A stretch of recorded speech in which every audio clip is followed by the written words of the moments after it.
Why, hello, everyone. I'm back. I know you're all disappointed I'm not Tamra, but no. I'm sure Tamra did great, and I'm glad that you all were still able to have a stream. Yes, Um, that's the biggest part. Yeah, especially on the Friday stream where I was just like, ah. But yeah, and of course, like always, we think we figured it out. We have to test it out, but we think we know what the issue was last time. yeah.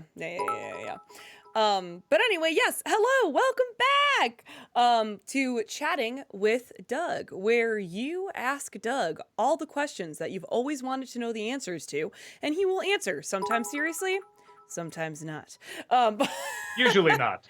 Usually not. We're just here to have a good time, not for a long time, okay? Mm. Um, anyway, let me get to these rules because I see we are in a level 3 hype train. Thank you so much, chat. Appreciate that. Thank you. First and foremost here, we give priority to the bit messages since that is some real world money spent towards the end of stream. Sometimes we have time for highlighted questions, but please save your highlighting for the end of stream because if you highlight it now, I can't scroll up and see it. Also, highlighting a question does not guarantee that we are going to see it or answer it. Please do not repeat yourself over and over again in chat. You can get timed out or even banned if you're going to continuously do it. That kind of, but not really applies to the bit messages. We do get behind on bit messages, sometimes up to an hour.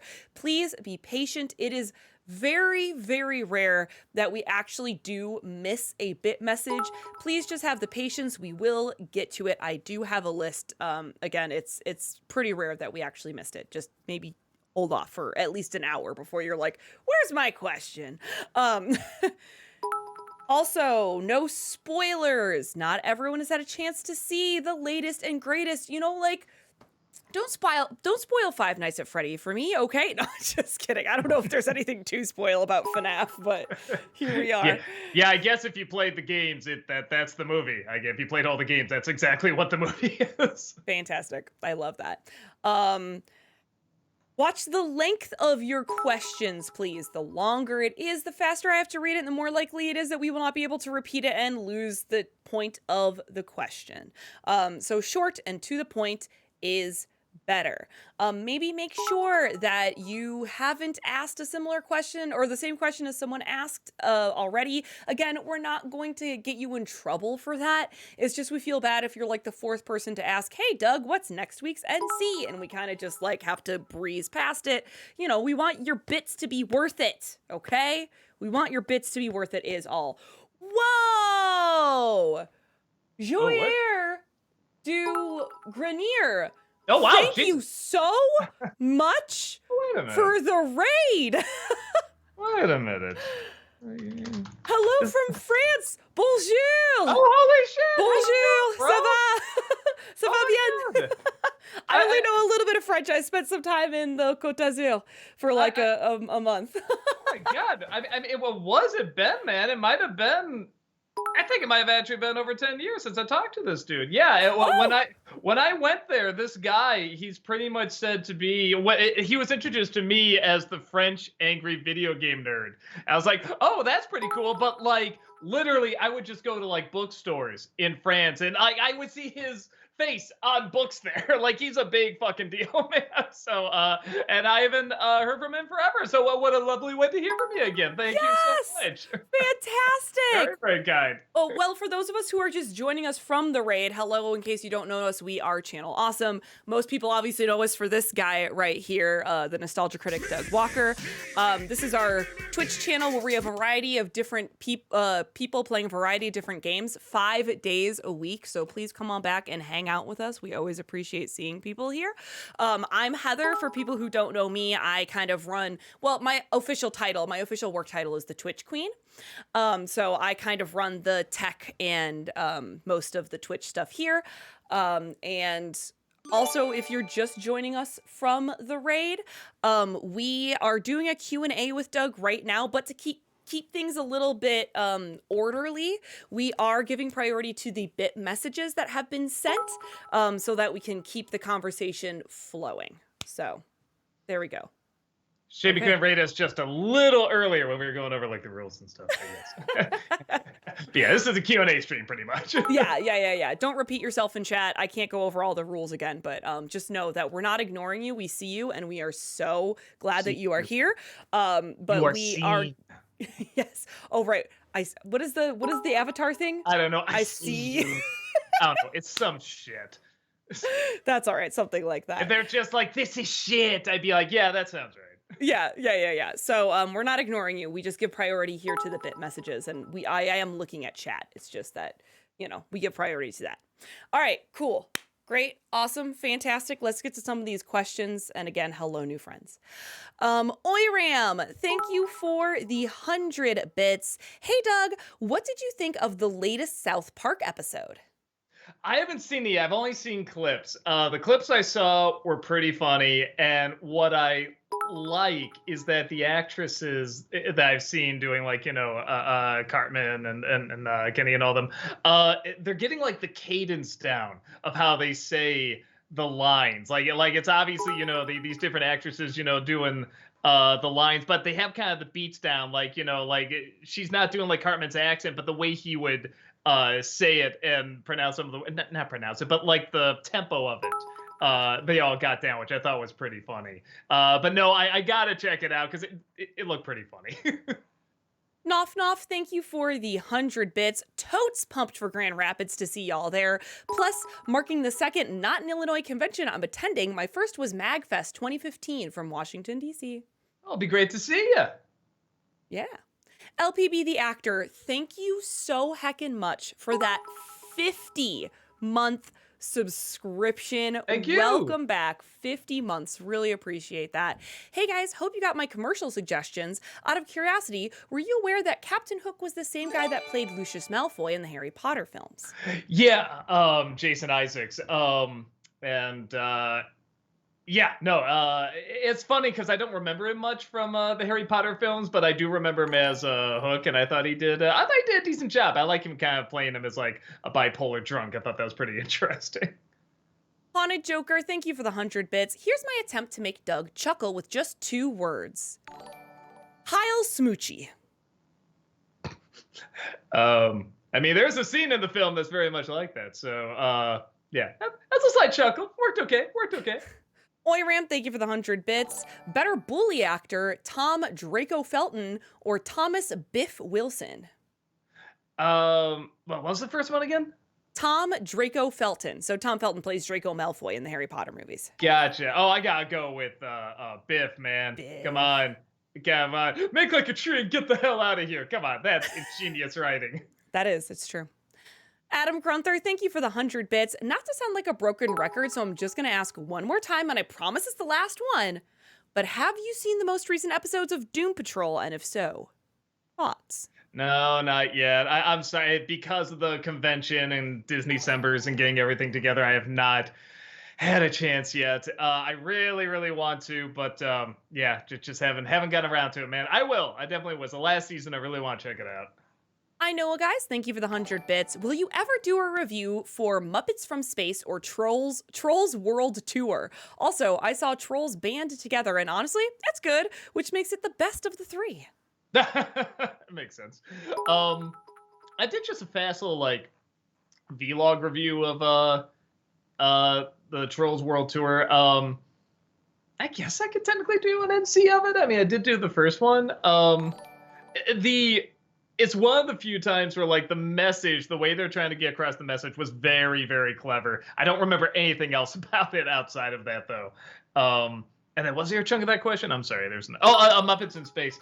I might do that for a Disney December. I've never seen it, but I get a lot of requests for it, and I guess it's really hard to find.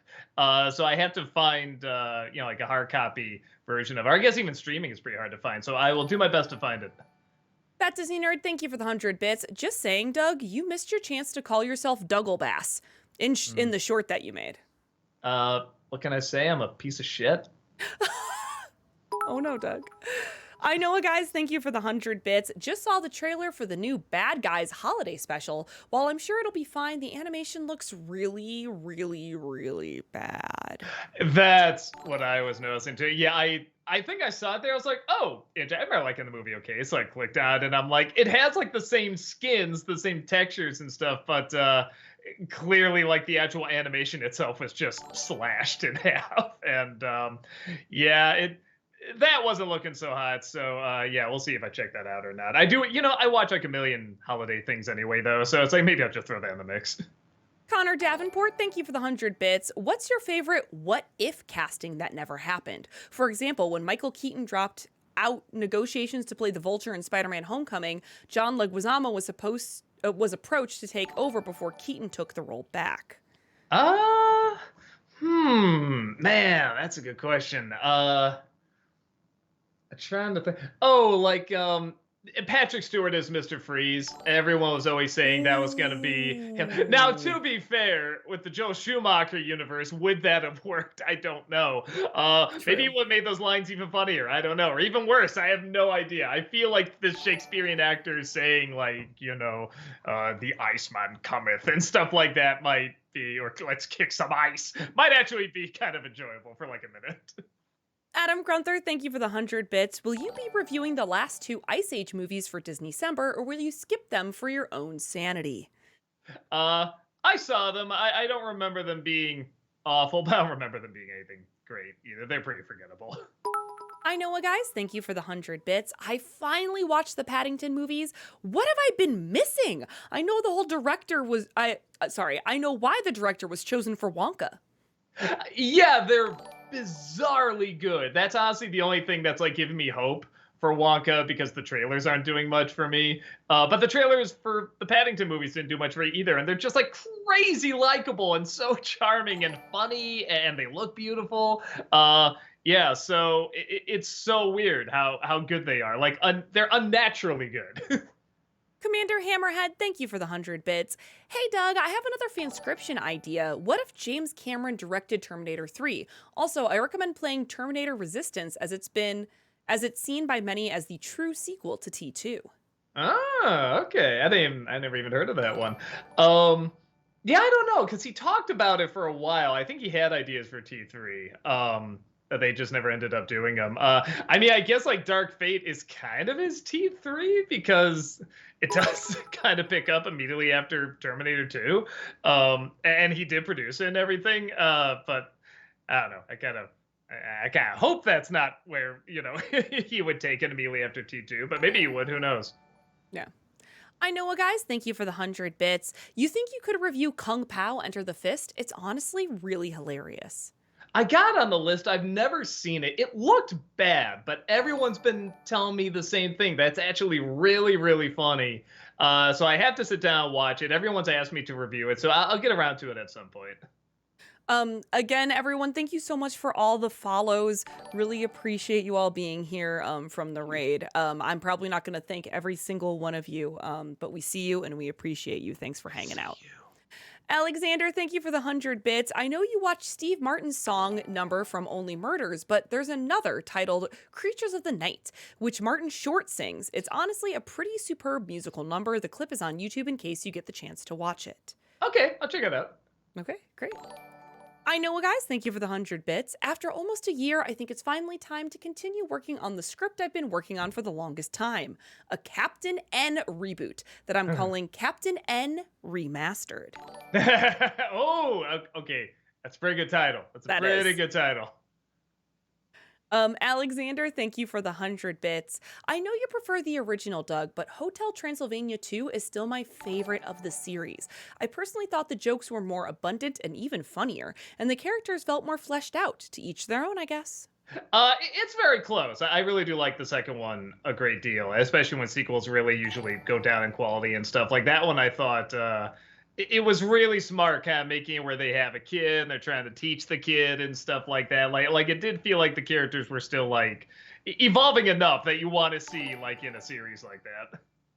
Haunted Joker, thank you for the 100 bits. Just curious why you decided to review Leap. It's not really old enough to be nostalgic. Great review, though. I don't know. It's one of those, when it came out, I got a lot of requests for it. So I always kind of just threw it on the list and was like, yeah, I'll get to it and stuff. And I don't know, maybe I waited too long to do it. Like too long and not long enough. You know what I mean? Yes. Because I remember it used to be everywhere for whatever reason. I just remember the thumbnail of that movie. It was on Amazon, it was on Netflix, it was on YouTube. It was just all over the place. So we tried to make a joke out of it, and half the audience was like, "Oh my god, yeah, I remember this all over the place." And the other half are like, "I never even heard of this movie." So yeah, I guess just in certain regions, it was all over the place, and others not really. Hi, Noah, guys. Thank you for the 100 bits. There's a video you should check out detailing why Charlie and the Chocolate Factory is superior to the Willy Wonka version. It's made by a channel named Media Mementos. Oh, it's just going to be because it's closer to the book. I Right. shouldn't say that. It could be totally different. I don't know. How could you look at those, at that Johnny Depp performance and be like, no, no, really, this is good.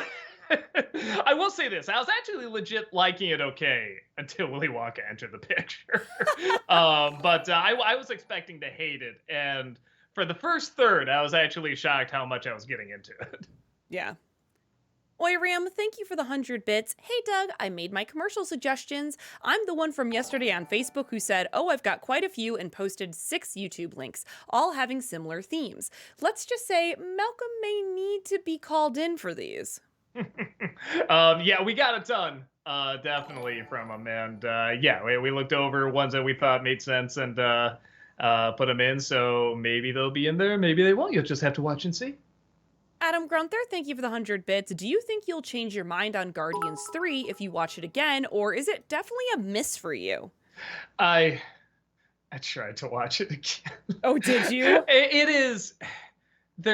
And a lot of it's the villain. No, it's just the screaming. I know that's very ironic, me saying that, how much I scream and stuff like that. But just every other line is a scream. And I never realized how many of them don't scream well. Like, and maybe that's where the comedy comes from, that they're kind of bad screamers. So when it happens, and I know how I'm sounding saying all this, but when they scream and how it sounds, and it's just awkward and uncomfortable and the bad timing and stuff like that. So yeah, you know where I'm going with that. But no, really, just even watching, particularly the villain, just watching clips of the villain and hearing him shout like this, "No, do you know who I am?" Blah blah. I'm like, I can't do it. It's so annoying. And then yeah, the forced bad romance between the two there. Sorry, I got a bit of a brain fog. Chris Pratt and Gamora there and stuff like that.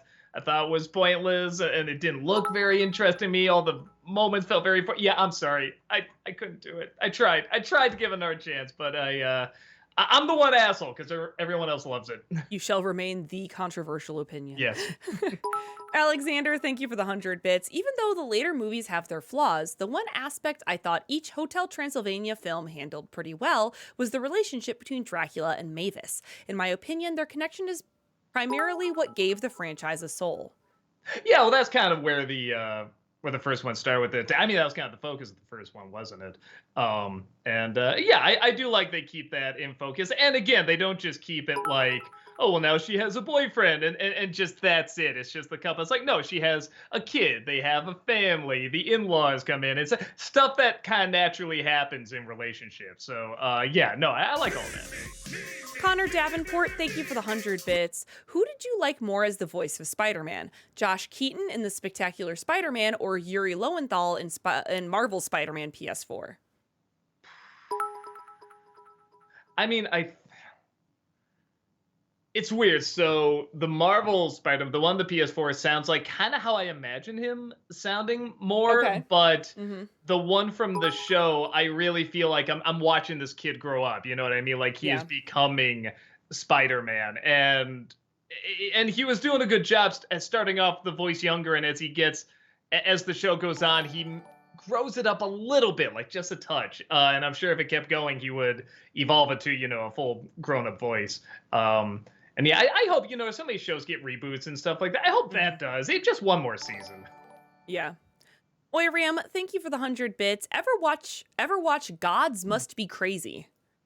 Yeah, I was gonna say, I thought I made a joke about it. I did. It was in today's review. Yeah, I saw both of them actually. I remember them being pretty funny. I like comedies that take the point of view of kind of like a nature documentary of our world. I always find that very interesting, sort of like the outsider looking in. I also like whatever stories and movies about like aliens visiting and trying to figure out our ways. Like, and it's been done to death, but I think there's always fun commentary to that. Like, why do we do some of these strange things? Adam Grunther, thank you for the 100 bits. What is your favorite joke in all of the Harley Quinn show? Favorite joke, man. You know, I don't know if this is my favorite, but it's the one that made me laugh the hardest this past season, and it involves a bread gun. That's all I'll say about it. It just caught me so by surprise. And I should have seen it coming. That's what's so funny. But when it actually happened, I just laughed so hard. I think I had to rewind it and watch it again. Porcupines are God. Thank you for the 100 bits. I'm back. Happy belated Halloween. I'm looking forward to seeing you in Michigan. Yay! Yeah, good to see you. You often mention you were difficult to scare as a child. What is something unexpected that did scare you? I mean, actually, Rob and I were just talking about this in Raiders of the Lost Ark. There were a lot of scenes where I was kind of like, PG my ass, man. That's a hard R movie. But the one scene where we were just like, no, both of us are like, nope, we're out, is when all the corpses are being thrown on Marion, in that little in that cave there, which that's already pretty horrifying. All these corpses, like they're practically reaching out. But then the one with the corpse and the snake coming out his mouth, that I was just like, game over, man, game over. That was like one of the most horrifying things I've ever seen. Oh, also, I don't know why, but the lady game turned into a robot in Superman 3 for some reason scared the fuck out of me. Adam Grunther, thank you for the 100 bits. Have you seen the most recent episodes of Hell of a Boss? And if so, thoughts? I think I'm missing the well, okay, I guess it's two. I missed the last episode, and then there's like some sort of like musical episode they just did, I guess. I just started boxing again. That's usually when I watch a lot of that stuff. So I'll probably pick it up soon. I might even watch it tomorrow. So I will catch up soon. Oi, Ram, thank you for the 100 bits. Thank you for prompting this a little bit. Joke question alert. Say, Doug, do the likes of Psy and BTS make you want North Korea to win against South Korea?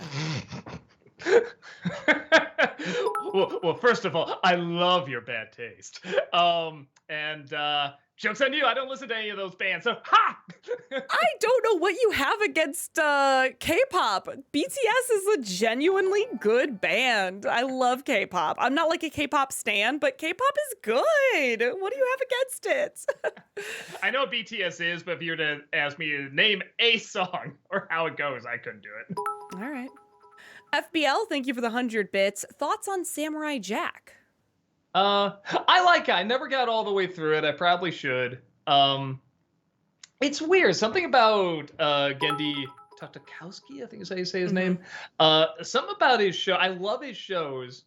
Something about that one is really hard for me to get into. And Interesting. I acknowledge it's really good. And like the style and everything is great. But I've tried to watch it a few times. I'm like, this is good. This is perfectly fine. But something, maybe it's the complete lack of textures, like the complete lack of lines that throws me off. It's something about the style that I can't quite get into. Because I love Primal. Obviously I love the Hotel Transylvania movies. I think he did like Dexter's Lab, I think, or he's a director on it. He directed a lot of like the Powerpuff Girls. I mean, he's done like all this stuff that's great. And I absolutely love, but something about that. The newest one that just came out, Unicorn, I really got into. But something about Samurai Jack. I have to sit down and watch the whole thing so I can at least say, okay, now I know what people are talking about. I can stop saying I haven't finished it. FBL, thank you for the 100 bits. Favorite Teddy episode of Bob's Burgers? Man, I don't know. I'm just thinking of like all the I'm just thinking of Teddy moments, but like a Teddy episode. I'm blanking. I think there's one where I remember something where he's like driving the kids and it's something about like a cell phone or meeting up for a date or something like that. I remember it just got worse and worse. And I like moments like that where it's like the social anxiety goes up so much where you legit kind of feel a little uncomfortable watching it. So I guess I like that one if I'm even remembering it correctly. Adam Grunther, thank you for the 100 bits. What Marvel character do you want to see in an Insomniac game from like with Spider-Man? I mean, they're already set to do Wolverine, which I think is going to be so good. I think they could make an interesting Fantastic Four game, especially Did I take your answer? I'm I was just sorry. about to say, because I'm not even a huge Fantastic Four guy. You know, I hear it's great. I just don't know a ton about it. But I'm thinking, as a game, I feel like you could do a lot with those characters, and the stories and the characters are supposed to be good as well. So yeah, you could really do something with that. But even just interchanging between the characters, yeah, like Exactly. yeah, totally. Yeah. Adam Grunther, thank you for the 100 bits. What is your all-time favorite Treehouse of Horror segment? For me, it's the CGI Homer episode. That one's pretty fun. It's funny. Disney Plus had them all in a section. They had like a Halloween section. It was all the Simpson Halloween episodes, which is really cool. And so I started watching a lot of them. I actually forgot how much I really like the Raven segment. Just watching it again, I really love the angles of it. I love James Earl Jones's voice. I love just the little jokes they're doing there. They're not hilarious. They're just funny little touches. And it has real atmosphere to it. I don't know. I mean, aside from like, you know, the shinning and the time travel, I mean, the ones that everybody loves. I really do have a soft spot for that one, the Raven one.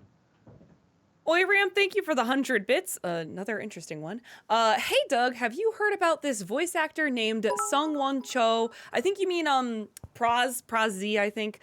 He's an advocate for having voice actors matching the race of the characters. However, he recently seemed upset that he is mainly getting Asian roles now and not white roles. Thoughts? I think here's where I think the miscommunication is. I think, because I do follow him and his career, I think that it's not he's upset about not getting white roles. It's more of he is not content with only doing typical Asian roles, and that main characters don't always have to be written as Caucasian or white or European, like presenting like that. That like it's less about the race and more about getting more Asian representation as main characters, if that makes sense. Yes, I've seen a little bit of this guy. He is very funny. And Very crazy funny. talented. And yeah, what I've seen. Well, first of all, that is almost a joke I can hear him say. I feel like if he said that, it'd be like a joke. But if I had to guess, yeah, I know you're talking about like, you know, a tiger has a voice. You know, it's like, well, but you know, I think that's what he's talking about. Well, the tiger's not Asian, white, black, or anything. You know, it's whatever. Maybe that's what he's referring to. But yeah, no, because that as a joke, I can see him doing that. Like being legit, that doesn't sound in character for him. Mm-hmm. That Disney Nerd, thank you for the 100 bits. I watched Silence of the Lambs for the first time last night.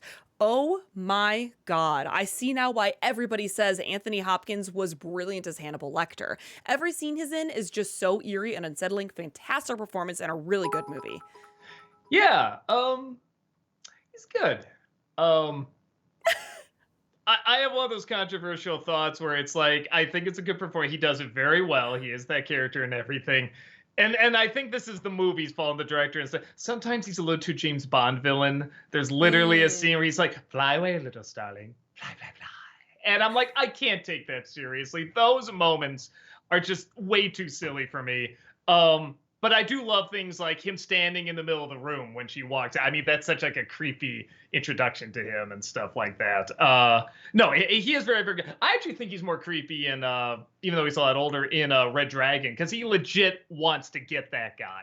And he's trying everything he can to get him. He's going back and forth. Do I help him? Do I not help him? Like, that's more chilling to me than, like, you know, even Clarice says, he won't come after me. He consider it rude. So, and it's like, I agree. So it feels weird to be like, you know, oh no, is he going to get me? Well, he's clearly not, you know. But no, it's still very, very good. I also think it kind of clashes with the Buffalo Bill guy, who feels like so creepily weird. And then to kind of have this movie villain, like I said, with Lecter, feels a little odd, where I feel like they gelled a little bit more in Red Dragon. Tappet, thank you for the 100 bits. Doug, two quick things. One, I know Disneycember is full for this year, but please put Recess on it for next year. You won't be disappointed. Two, if you aren't done picking commercials, I would recommend an annoying but memorable one with Chips Ahoy squeezed in the middle clips. I think I know the ones you're talking about. Okay. It's weird, and people recommend them. I think they're talking about the stop motion ones, and I don't know, they're fine. I never really get what to say about them, like what I can add to them. But I don't know. Maybe I'll give them another look at some point. And Yeah, what's the first part? I'm sorry. Disney December recess next year. Oh, yeah, I'll try to get around there. There's that. There's Proud Family's another one I wanted to see. There's a couple of those old shows I did want to check out. FBL, thank you for the 100 bits. Thoughts on the movie Brothers with Tobey Maguire, Jake Gyllenhaal, and Natalie Portman? I never saw it. I think I heard it's good. I thought I saw it got good reviews, but I've never seen it. Dino Mike, thank you for the 100 bits. Just a shot in the dark. Is the next commercial going to be titled Season of the Commercials since you referenced Halloween 3 for Nostalgiaween? Also, will you do the Evil Grimace Where's the Coke commercial for this commercial special? Um, I don't know if I remember the Where's the Coke one. I'll try to check that out. And I'm so glad they're still making Planet of the Apes movies because I'm just like, okay, that gives me a few more titles to put in there. Yeah, because I was doing like the Planet of the Apes, the Pink Panther / Halloween movies. Yeah, there's at least a couple left. FBL, thank you for the 100 bits. Ever watched the film Independent Spirit Awards? No, I've heard of the Independent Spirit Awards, but not the film. Let's see if I can check that out. FBL, thank you for the 100 bits. White chocolate, dark chocolate, or milk chocolate? I like white chocolate. I'm a big vanilla guy. I love the taste of vanilla, so white chocolate is the closest to that. I love dark chocolate. I love a good bitter dark chocolate. Give it to me. Hyper Devil Fangirl Boner, thank you for the 36-month subscription. Welcome back. 3 years. Holy cow. Time flies by so fast, doesn't it? Yeah, thank you so much. It sure does. Tiff Guy, thank you for the 100 bits. Hello, guys. I'm a little behind on my questions. I skipped one Wednesday, and I'm probably going to ask fewer questions this week because I don't have many scripted questions. That's fine. We're just glad you're here.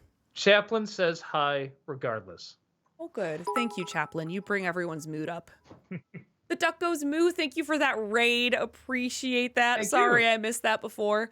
I know, guys, thank you for the 100 bits. You think you'll be able to review any of these movies for Untitled Review Show?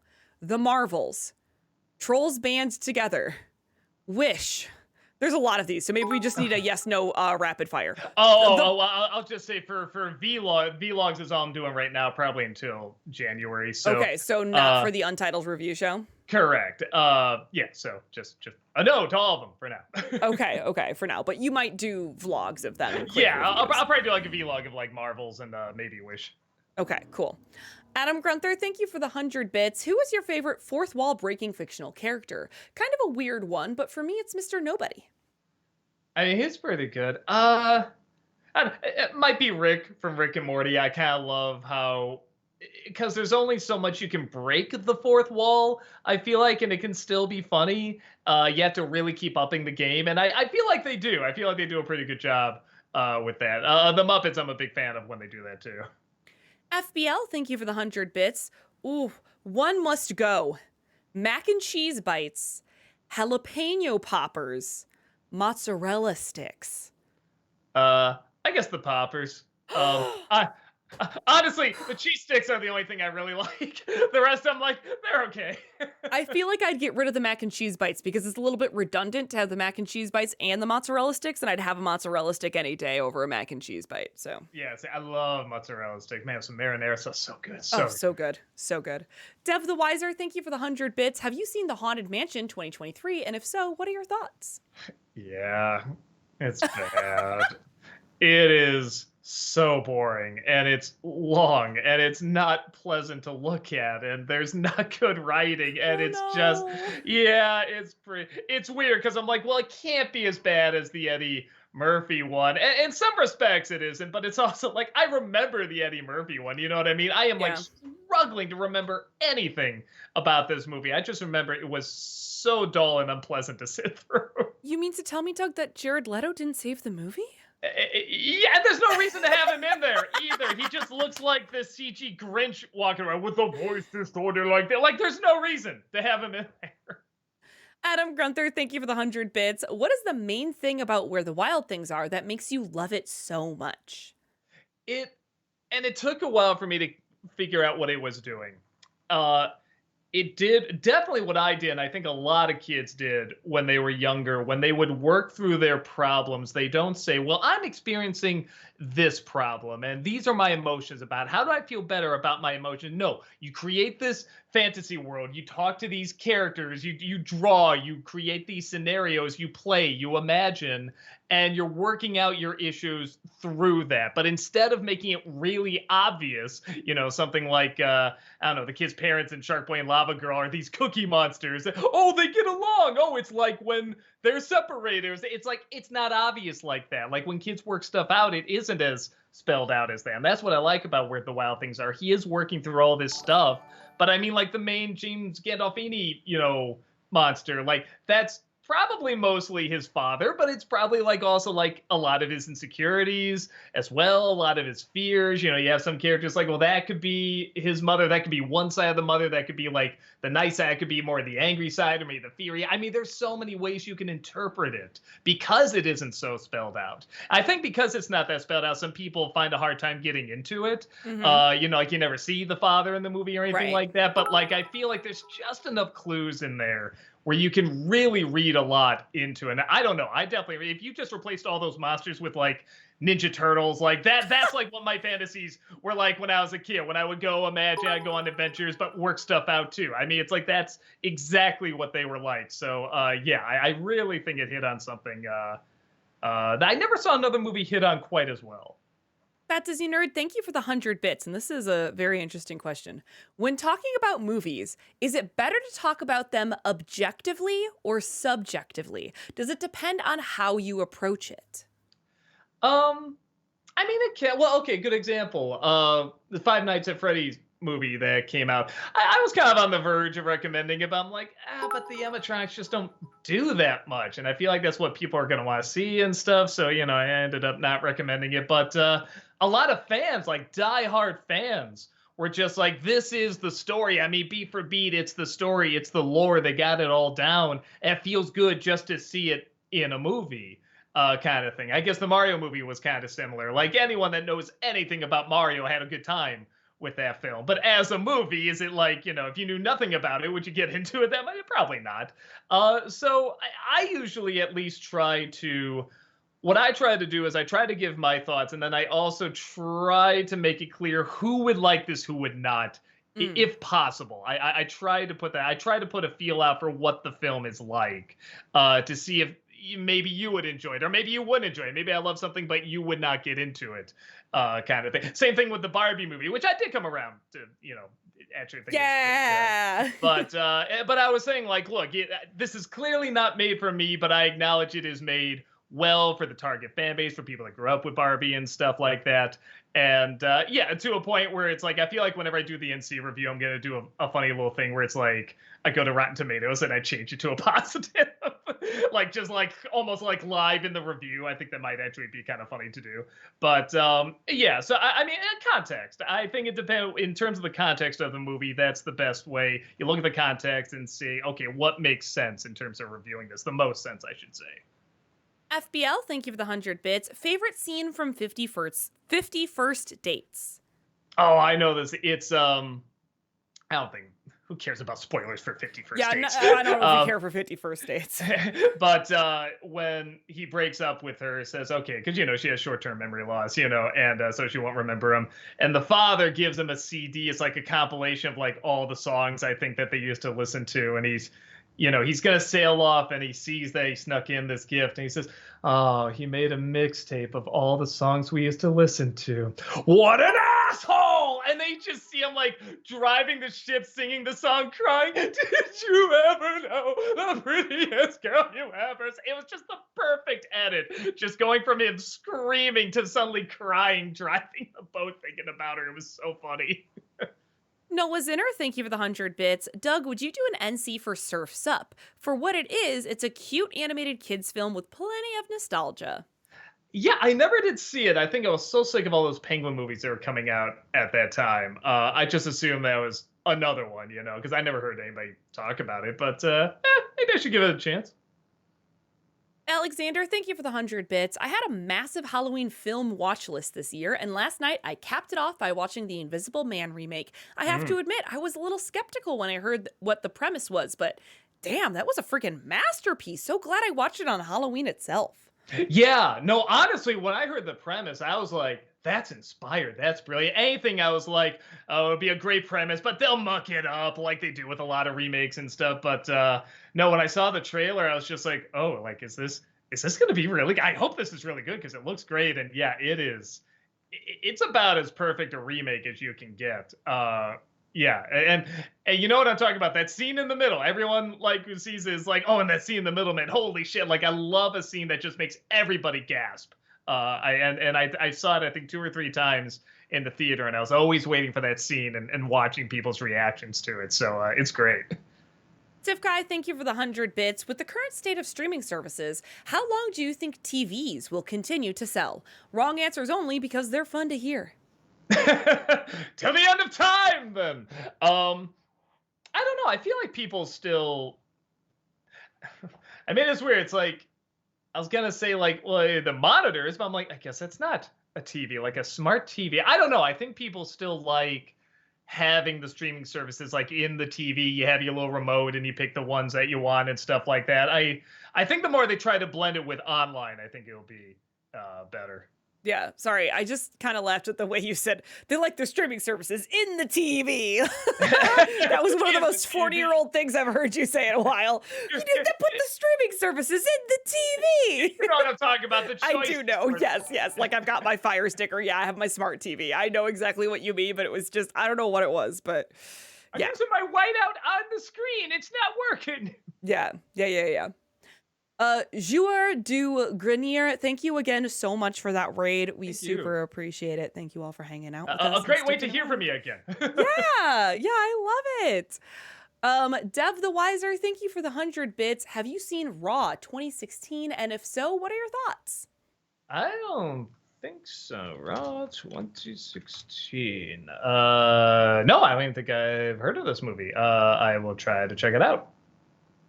Dark Lord, thank you for the 100 bits. Hey Doug, I know you mentioned avoiding Final Fantasy due to its turn-based system. With that in mind, would you ever play Final Fantasy 15, which is about as much of a hack and slash as Kingdom Hearts?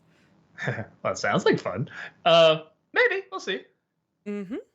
LPB, the actor, thank you for the 100 bits. An idea for a future Nostalgiaween review. Would you ever review any of the digital picture games like Night Trap or Double Switch? Oh, I never did actually play Night Trap, and I remember when there was all the controversy about that game. It was like that and Mortal Kombat. Parents are like, "Oh, can you believe it?" Game? So, and of course, it just made us want to play Night Trap even more. And all my friends were just like, "It's really bad." Like, no, I was the same way. I wanted to go see it, see what was so shocking about it. It's terrible, man. It's a terrible game. So it might be fun to play just to finally see what the hell it's even about. Mustard Man, thank you for the 100 bits. To Doug and or Heather, do you ever wonder that Calvin and Hobbes could have become a giant franchise like Peanuts or Garfield if Bill Watterson wasn't so against licensing? Oh, 100%. Yeah. But with that said, you gotta admire the fuck out of that guy because not only did he make that choice, but he stuck to it. Because you're thinking like, well, okay, but he's gotta.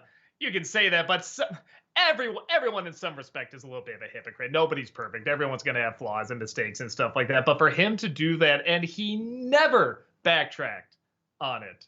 He kept it. He ended it at the time when he thought it was supposed to end, and it kept classic. And people still know what it is. I mean, you brought up, you know what it is. Yeah. I definitely say it was. Even though, like everyone, God, I want a Hobbs doll like everybody does and stuff like that. I think it was surprisingly a smart choice. Yeah, well, and I agree too that it may have quote unquote, it may have lessened its cultural impact, but it also didn't, because like I had Calvin and Hobbes comics in my classroom, and like if my students were given a choice, because I also had Peanuts and Garfield and even Dick Tracy, if my students were given a choice, they most likely would pick up Calvin and Hobbes because it resonates with people. So, you know, I don't know if it did make it less culturally impactful so much as it just made it not plastered all over the place. Yeah. Dev the Wiser, thank you for the 100 bits. Have you seen Titane 2021? And if so, what are your thoughts? It's Titane. Titene. No, Ane. Oh, So it's Titan with an E on the end. Yeah, was it 2021. 21? Oh, I think I've seen an ad for this. Yeah, this looked bizarre, but I have not seen it. Yeah, okay. Already some funky movies to check out. Okay. Tiff Guy, thank you for the 100 bits. Who's your favorite Disney princess and why? Question for both of you. Used to be Belle, but I don't know. Tiana's growing on me. Oh. I like the Workaholics. I love Belle. I was always in love with Belle. I was a bookworm like her, and like I loved Belle. She's not like other girls, and I was also not like other girls. No, I'm just kidding. She really is a funny girl. She really is a beauty, but a funny girl. So I love Belle so much.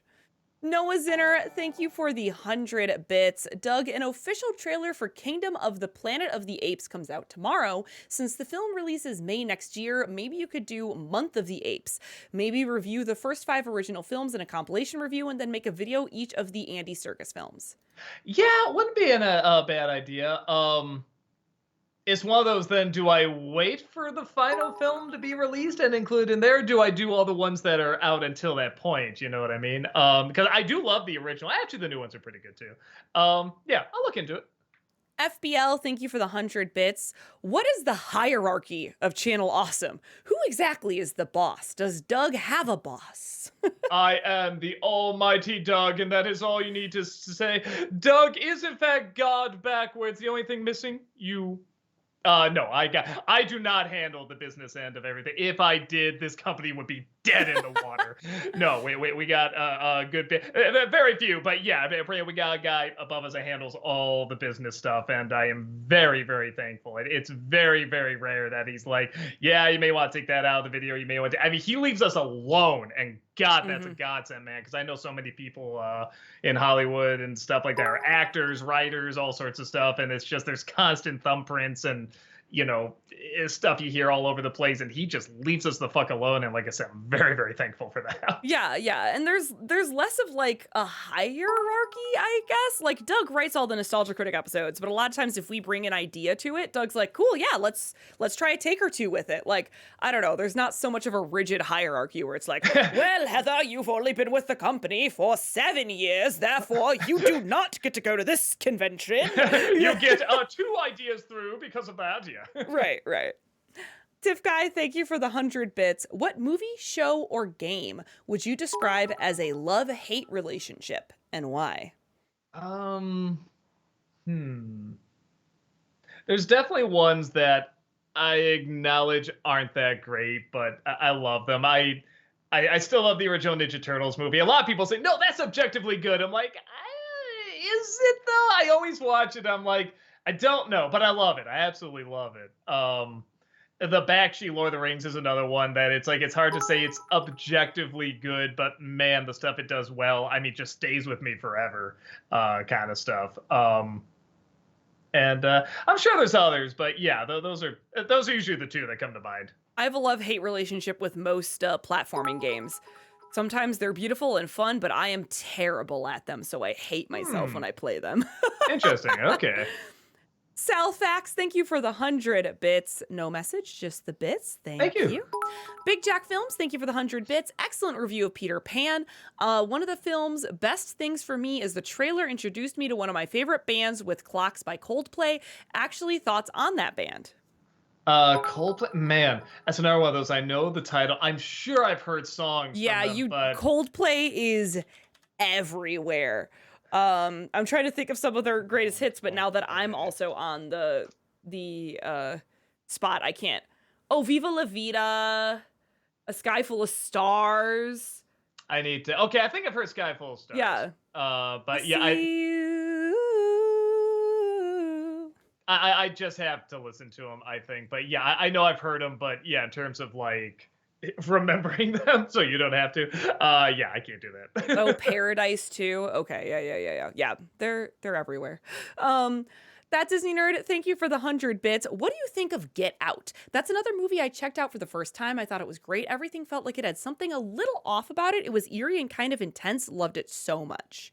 I really liked it. The one thing that it got a little worse in Us, but it's weird. They only do it in the first half and then they just drop it. Some of the comedy felt a touch forced, and I guess it makes sense because it is supposed to be kind of like a horror comedy and stuff like that, and it's not overbearing or anything. But I think the best comedy from his stuff comes from when it's taken the most seriously. That's why I liked Nope a lot. I really thought a lot Mm. of the comedy was just done straight, and I thought that kind of made it funnier, but and also more scary. But yeah, no, all his films, I don't know. He's one of the few guys where like when he's doing a film, it's like, okay, we're gonna get like something that's original. I'm not gonna know where it's going, and it's good. At bare minimum, it's good. Yeah. Diff Guy, thank you for the 100 bits. What kind of hobbies have you picked up after doing YouTube reviews? um, You box. Yeah, that's true. Because this job does keep me very, it does get everything really tight and everything. So boxing is something I picked up. Watching YouTube videos, I guess. I mean, I guess there are some videos that I'm like, oh, I don't know if I would have checked this out if I didn't do this, kind of for a living and stuff like that. Just check out more like, I don't watch that many other YouTubers, but it's always good to get a good feel for the landscape sometimes. So I'll put out ones that I wouldn't, maybe normally watch, but just get an idea of what's going on. I'm sure. Oh, I guess you could say VR. I really got into. Oh, fucking gaming. Just playing video games. Like I stopped that pretty cold turkey as soon as I was out of college. And it wasn't like a choice. I was just like, okay, I'm already kind of getting out of this. But yeah, now streaming has really got me back into them. So that's pretty cool. LPB the actor, thank you so much for gifting that sub to Sar Mad. Appreciate it. Thank you for the Ew. gifted sub. Excuse me. Porcupines are God. Thank you for the 100 bits. What are some tug at the collar moments that you realize, that you realize are in your favorite movies after a recent rewatch? I mean, the older the movie, the more you're gonna see. Right, the some more of you're gonna that. go. Oh, Yeah. God. But it's never. I don't know. It's very rare that I see something and I say, "Ooh, they had like some, malicious intent with that." Sometimes you do. Sometimes you see something, you go, "Oh, like they were going through something, or they had a real hate for something there." But a lot of times it's just. What was socially accepted and what people just kind of thought, what was okay at the time. And then, times change and everything. And it's like, all right, and we'll find, like 20 things we're doing now that 30 years from now we'll find, oh, like that wasn't such a great thing, but, because times do change. I'm trying to think of one like a recent movie that I was watching that I was just like, ooh, that doesn't hold up too great. I'm blanking on them. Man, I don't know. I'm trying to go through all the movies I watch. I'm.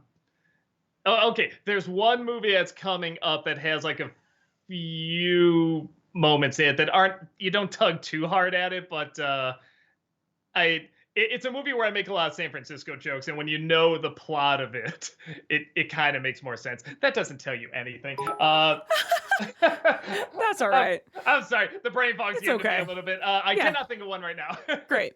Noah Zinner, thank you for the 100 bits. Doug, The Tale of Despero is another nostalgic animated film that's worth the attention. Please check it out and maybe review it as well.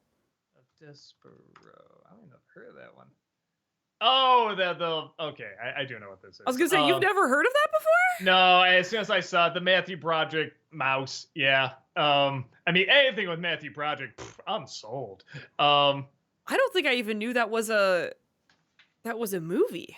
I only know it as a movie. It definitely Really? looks like it'd be based on a kid's book. Hold on. Yeah, I only know the book. I loved the book. Despero. I guess I never have seen the movie, so I should check it out. I just assumed it was bad because Matthew Broderick's in it, but maybe I'm wrong. Maybe it's fantastic. Tiff Guy, thank you for the 100 bits. Which video game franchise do you think deserves its own movie adaptations? Metroid. Yeah, You is and a I big know we're one. both on the same page about Yeah. that one. Like Zelda would definitely be cool. I'm not gonna act like it wouldn't be, but in terms of like, oh man, I can just fucking see this movie. Metroid is the big one.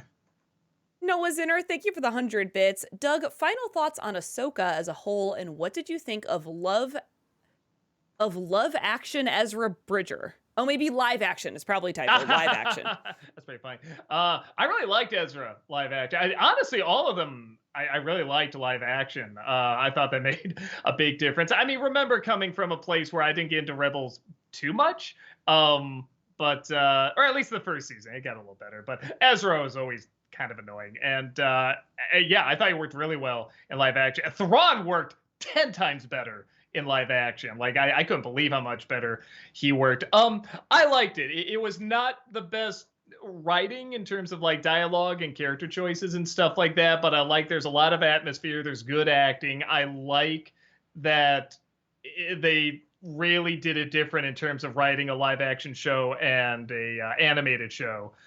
They took their time with this one. I think that was the right move, and I like it relied more on like characters' glances and looks and stuff like that. They didn't have to have long monologues and everything. And my brother brought up a good point because I was saying like, yeah, it's got some issues with it and stuff. He's like, yeah, before a Dave Filoni first season show, this is probably his best one. I'm like, yeah, that's a good point because his first seasons are usually terrible. So out of that lineup, yeah, that's probably his best. Keely McGee, thank you for the 100 bits. Have you ever seen The Play That Goes Wrong, or its spin-off, The Goes Wrong Show? It started as a live play where everything, you guessed it, goes wrong and hijinks ensue. While nothing groundbreaking, it's got fun slapstick and some good laughs. It even has a show on the BBC, and this is part 1 of 2. Okay, I'll wait for the second part of that then. Noah Zinner, thank you for the 100 bits. Doug, can we get a clue to next week's NC review, please? And a side note, maybe Gremlins or Edward Scissorhands review for Christmas? I will do one of those. That is on the list. In terms of a clue, watch today's review. There's a real strong one at the end. I literally tell you what it is, so just watch the review. Great, love that. Tiff Guy, thank you for the 100 bits. What are some of your favorite breakout characters? If you don't know what a breakout character is, how did you become a critic? Harley Quinn, definitely. Ahsoka, as we were just talking about Ahsoka. I'm trying to think of another one. I mean, those are two biggies, I feel like. I'm sure there's this is kind of weird, but Pinky and the Brain, because that was just supposed to be like side characters, and then they got their own show. So that was pretty cool. Yeah, I think those are good. Keely McGee, thank you for the 100 bits. This is part 2 of 2 about the play that goes wrong. They've given other famous plays the goes wrong treatment, like Peter Pan Goes Wrong and A Christmas Carol Goes Wrong, the latter of which I think you might get a kick out of, though my all-time favorite is the original holiday special, The Spirit of Christmas, which, spoiler alert, features Santa Claus throwing back shots. All of these and more are free on YouTube with ads. I haven't seen the Christmas Carol one, so I gotta check that out because that does sound really fun. I really like them. Rob brought up a really good point about them because he says he can't get into them. I'm like, what? They're fun and stuff like that. He's like, they're fun for, maybe the first 10, 15 minutes. But after that, there's no character to anchor me to it. And for hour and a half, 2 hours, however long it is, he needs that there. Like even like the movie parodies like Hot Shots and Young Frankenstein have those distinct characters. And that didn't bother me. I'm still like, nah, I still find this pretty funny and have a good time and everything. But I thought it was an interesting criticism that he brought up. Tiff Guy, thank you for the 100 bits. What movies are worth watching in theaters more than they were on your TV, VHS, DVD, or handheld device? I mean, lots. Gravity, I think a lot of people say when they actually watch it at home, they're like, oh, yeah, I'm seeing the problems a little bit more. Like, still a good movie, but not quite the holy shit experience. Titanic's another Avatar. one, definitely. Avatar 2. The first one honestly did not impress me that much. It was pretty, it was nice, but it wasn't like the mind-blowing experience that I thought 2 legit was. I thought that was actually like mind-blowing technology. I feel like there's a ton of movies like that where you see it on the big screen and then we get home, you go, oh, okay, so that's what it's like when the hype dies down. Or even sometimes just seeing a comedy that has the whole theater laughing. I remember when I first saw Borat, I was like, this is one of the greatest comedies of all time because everyone was just having a ball with all the stuff like you can't say, and everyone was laughing so hard. And then when I saw it again with just a few people, there's a lot of long, periods of silence where there's just no sound or anything that's clearly meant for the laughing, and it's awkward. I still like the comedy okay, but it's like, yeah, even that can make a big difference. Virtuous Sinner, thank you for the 100 bits. Are you excited for the new Updog movie coming out? Let me look up the Updog movie that's coming up. I don't know what this is. I thought maybe if I looked it up, but no, I legit have no idea what this is. Let me try putting a space, like 2 words. Nope, still nothing. It just has the dog from Up, so good to know. I get the feeling I am missing something major. You're missing something big. And that's even better that you don't understand what's happening right now. Oh, God damn it. Okay, hold on. Let's see if I can figure it out. Like, is the way that you look at it moving up? I'm totally I love that you don't know what this is. I do not know what this is. I love that. I can't. I'm too Okay. dumb. I can't. Do you want me to explain the joke? Yes, please. Okay. Explain the joke. So the joke is basically someone says something along the lines of like, "Oh, are you excited for like Virtuous Sinner did? Are you excited for the new Updog movie?" And then you answer, "What's up, dog?" And not the bitch, something like that. There it is. What's up, dog? You got it. You got there. You got there eventually. I love that journey we just went on. So worth it. FBL, thank you for the 100 bits. I had an idea for a Batman movie. It opens with Batman being given an award for his heroism, but he feels conflicted, wondering whether he has truly done more harm or good for Gotham. I can't see him ever showing up for an award unless it's the Schumacher one. But yeah, I don't know. I mean, but I feel like there's been Batman episodes that have talked about that before. The trial one is really good in the animated series. Yeah, it's been done before. But I find a different spin on it. That's always a fun thing. You can take an idea and be like, okay, what did this idea not do? And sort of follow through with that a little bit more and take it in a new direction. So it doesn't mean it's like, oh, it's been done, you gotta not do it. It's like, no, just find a different outlook on it. Tiff Guy, thank you for the 100 bits. What's your go-to snack at the cinema? I'm a popcorn gal.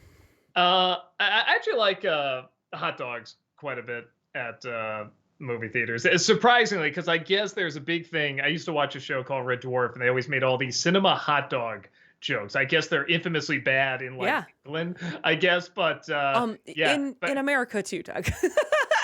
I like them in America. I think they're fine at the movie theater. Maybe it's just because they're hot dogs. I shouldn't expect much from hot dogs to begin with, but yeah, I don't know. It's always like the perfect snack. I'm like, if they don't have that, then just nachos. Mumra, thank you for the 100 bits. I saw my first AI scam video ad on Instagram the other day. It was an ad using AI to recreate Dwayne Johnson's voice saying, click here to see if you qualify for another stimulus check. It also used videos of Dwayne, but the words didn't match his lip movement. How does Insta allow this, and couldn't Dwayne sue them? Thoughts on this AI sleaziness?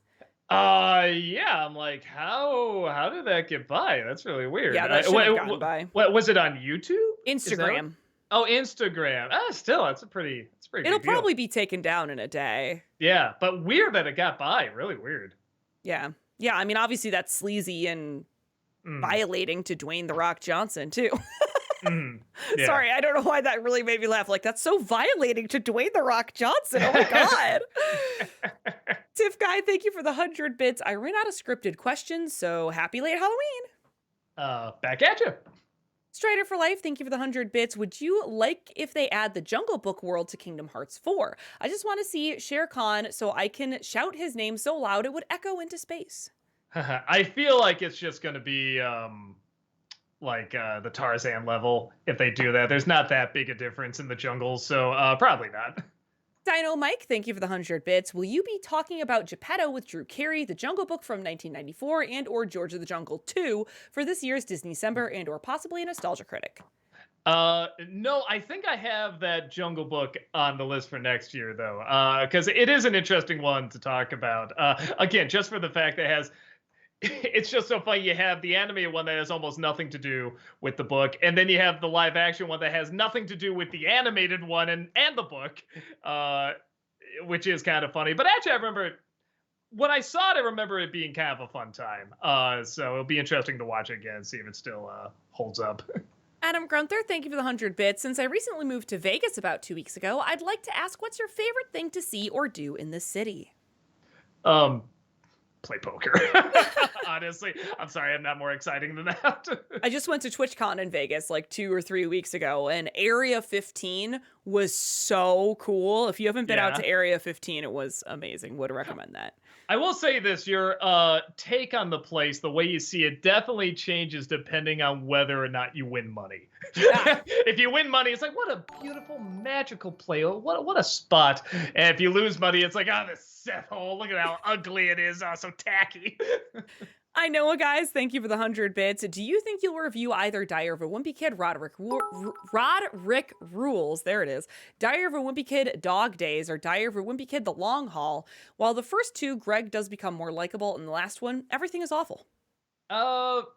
Maybe, I don't know. People were kind of indifferent to the review, and I wasn't super passionate about doing the first one, so I don't know. I might just skip it. That's super fair. Tiff Guy, thank you for the 100 bits. I've yet to watch today's review, so I gotta ask, are there any movies you're looking forward to reviewing in the future? In the future, at some point, I want to talk about Across the Spider-Verse. I think that'll be really fun to talk about. I guess set aside a lot of time, man, because yeah, there's so much goddamn stuff to talk about. Barbie movie at some point, I think it'd be fun to talk about. And the theme month, I'm leaning towards like an Indiana Jones theme month, so I can talk about all the films, especially like the last one that came out too. So yeah, so there's a couple for you. Tiff Guy, thank you for the 100 bits. Have you seen Killers of the Flower Moon? Is it worth watching? I haven't seen it yet. I'll probably just, I was gonna say rent it, but is that even how it works? I think I gotta see it on Apple, don't I? I do want to check it out. I've heard good things, even with some of like the controversy in terms of like the story and the history of it and stuff like that. It still sounds pretty interesting. So yeah, I definitely want to check it out, but I don't know when, man. I don't know when I'm gonna have like. It's gonna take like half the day to watch that, man. I love Chaplin like tapping you on the shoulder right now. Yeah, like, Dad, okay. Dad, stop shaking, as I think Waveflow said. Stop shaking the throne. Dad, please. Nintega. That was really cute. Nintega, thank you for the 100 bits. Will you ever do a Dark Tunes video for the Gumball episode, The Shell? I know some might prefer one for Halloween or The Joy first, but in my opinion, The Shell is more impactful and recognizable. I saw, what was it? I saw one that somebody recommended, and I think getting a copy of it was the tricky part. I don't think it was The Shell, but it was another one where people are being taken over by something, and I think the monkey teacher is the only one left. Maybe it was The Shell, I don't know, but I saw it. I thought it was good. I didn't know if I could get a ton out of it, but like I said, I might have seen the wrong one, so I will look into it either way. Adam Grunther, thank you for the 100 bits. What are your thoughts on Steve Blum as the Green Goblin in Spectacular Spider-Man? Oh, it was great. I mean, how can you not like Steve Blum, man? I mean, he's always Amazing. Yeah, he's always fantastic. Oh, Chad is saying that's The Joy that you were talking about. It is with The that Joy. Gumball That episode. title sounds right. Okay, so I have not seen The Shell then. I will try to check that one out. Dark Lord, thank you for the 100 bits. As a Kingdom Hearts fan myself, I gotta ask, how excited are you for Kingdom Hearts 4, even though it'll likely be as confusing as ever? Oh man, when it comes out in the next 3 years, I am just gonna go absolutely nuts for it. We actually were talking about whenever it does come out, me dressing up as Xehanort. Hell yeah, you need to do a maybe. Xehanort cosplay. Yeah, that sounds Hell pretty yeah. fun. We'll probably do that. Tiff Guy, thank you for the 100 bits. Here's an opinion post. I grew out of liking The Hunchback of Notre Dame. It's such an uncomfortable movie to watch. Oh, that's the reason I like it.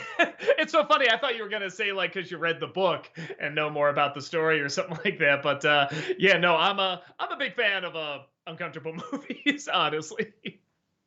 Tiff Guy, thank you for the 100 bits. Here's an opinion I can explain. Zelda games should have never been written as a serious fantasy drama. Breath of the Wild and Tears of the Kingdom are fun games, but they're so depressing. I like Wind Waker and A Link Between Worlds more. Well, that is kind of what I like about it. It can, as someone that hasn't followed the games like super closely, like after 3, I have noticed there's like it can definitely go heavier, but it can go lighter too. I've definitely seen. I don't know. I feel like some of the imagery they definitely have like some brighter imagery and lighter stuff in there. I don't know. I feel like I've seen some goofy stuff even in the later games Yeah, too. yeah, I would So agree. yeah, I don't think it's too. It feels just the right amount of heavy. Mm-hmm. FBL, thank you for the 100 bits. Have you ever tried the Elements flavors of Snapple? The rain one is very good, and its label includes the words cactus juice. So I texted a friend with a pic of it and said, drink cactus juice. No, I didn't even know that was. I didn't even know Snapple was still around. Honestly, yeah, I guess I didn't know they even had those element drinks. That's neat, though. I will try to check them out. That Disney Nerd, thank you for the 100 bits. No message on this one, just the bits. Thank you. Tiff Guy, thank you for the 100 bits. Last bits, what are some of your favorite games you've streamed? I haven't seen all of them, but it would be fun to hear which games left the biggest impact. Spider-Man definitely did. Batman: Arkham Asylum. The Kingdom Hearts games, it definitely did. I had a real good time playing those. All of them, even the first one, for as annoying as it could get. I enjoyed. Yeah, I think it's a fair amount.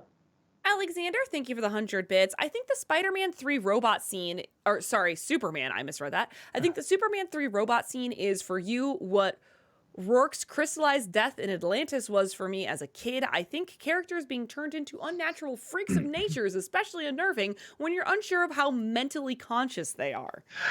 Man, did you nail it? There's something about when I was a kid in cartoons or comics where when someone was turned into a robot that just freaked me out. In the old Sonic cartoon, like I think Sonic keeps having a reoccurring dream that I think like Sally's turned into a robot or something like that. So they show it over and over and over, and I'm just like, oh yeah, it's so creepy to me, and it's so funny because it can't happen.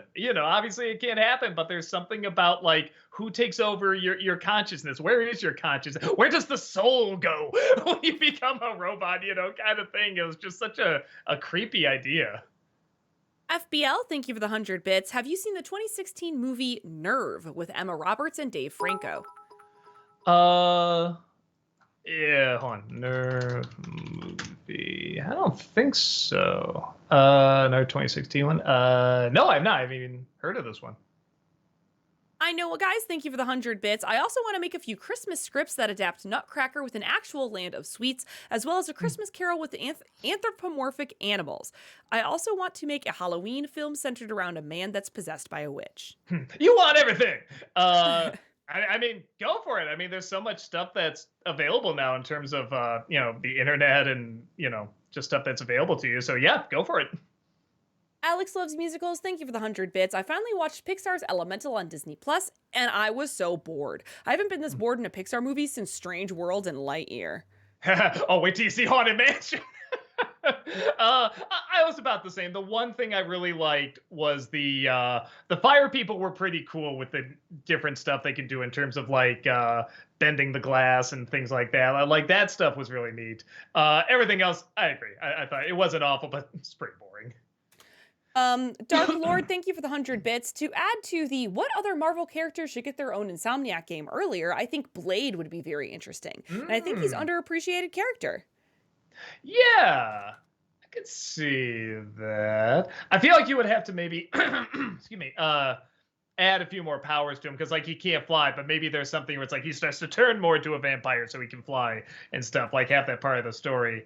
Yeah, and I guess with some of the stories of like, blood gods and what the different vampires can do is that, yeah, that could be fun. I can see that. That Disney Nerd, thank you for the 100 bits. I don't know what Marvel is thinking. It could be a hoax. I don't know, but Marvel is apparently considering reviving the original Avengers cast, including Robert Downey Jr.'s Iron Man and ScarJo's Black Widow. I mean, I don't think they should do that. No, and I think I think that's more rumors than anything, because I've heard the same thing, but I think it's more rumors or possibly just cameos in multiverse stuff. Hmm. Yeah, like that. Well, when they say revive, I mean that can mean anything. You're right. That could be a cameo. That could be like we're gonna have a big reunion, get the team back together, or maybe like I said, they're just it's like in the Flash where they just CG them there for a second. Like I don't know. I mean, Right. but either way, I'm okay skipping that. Smash Ultra, thank you for the 100 bits. Since you like weird dialogue for movies, here's the weird dialogue of the week. Did you know that fresh mints reminds me of Scooby Snacks? I did not. Thank you. FBL, thank you for the 100 bits. One must go. Bowling, golf, lacrosse. I don't think I've ever played lacrosse, but I'll still say golf. Golf? KP Crook, thank you for the 100 bits. What are your thoughts on the 2013 film The Immigrant, starring Marion Cotillard, Joaquin Phoenix, and Jeremy Renner? I was on the film crew when some scenes were shot on location on Ellis Island. One of my longest work calls at 23 hours. I've never even heard of this movie. I'm sorry. But A.O. Scott calls it a triumph. So apparently it's a triumph. Well, there you go. You should be triumphant. Smash Ultra, thank you for the 100 bits. In case you really want Spider-Man 2 travel hints, did you know you can do web slingshot by holding L2 and X by standing anywhere? L2 and X. Okay. All right. I remember that. FBL, thank you for the 100 bits. Thoughts on the movie The Town with Ben Affleck and Jeremy Renner? I've never seen it. It looked good. Everyone said it was really, really good, but I never got a chance to see it. I know, guys, thank you for the 100 bits. Commercial review ideas, the Jam Sessions ad called Sponge Cake, the Xbox 360 standoff commercial, and the Grubhub delivery dance. The Grubhub dance, I don't think I know. Hold on. I see that. No, I don't. That guy looks weird.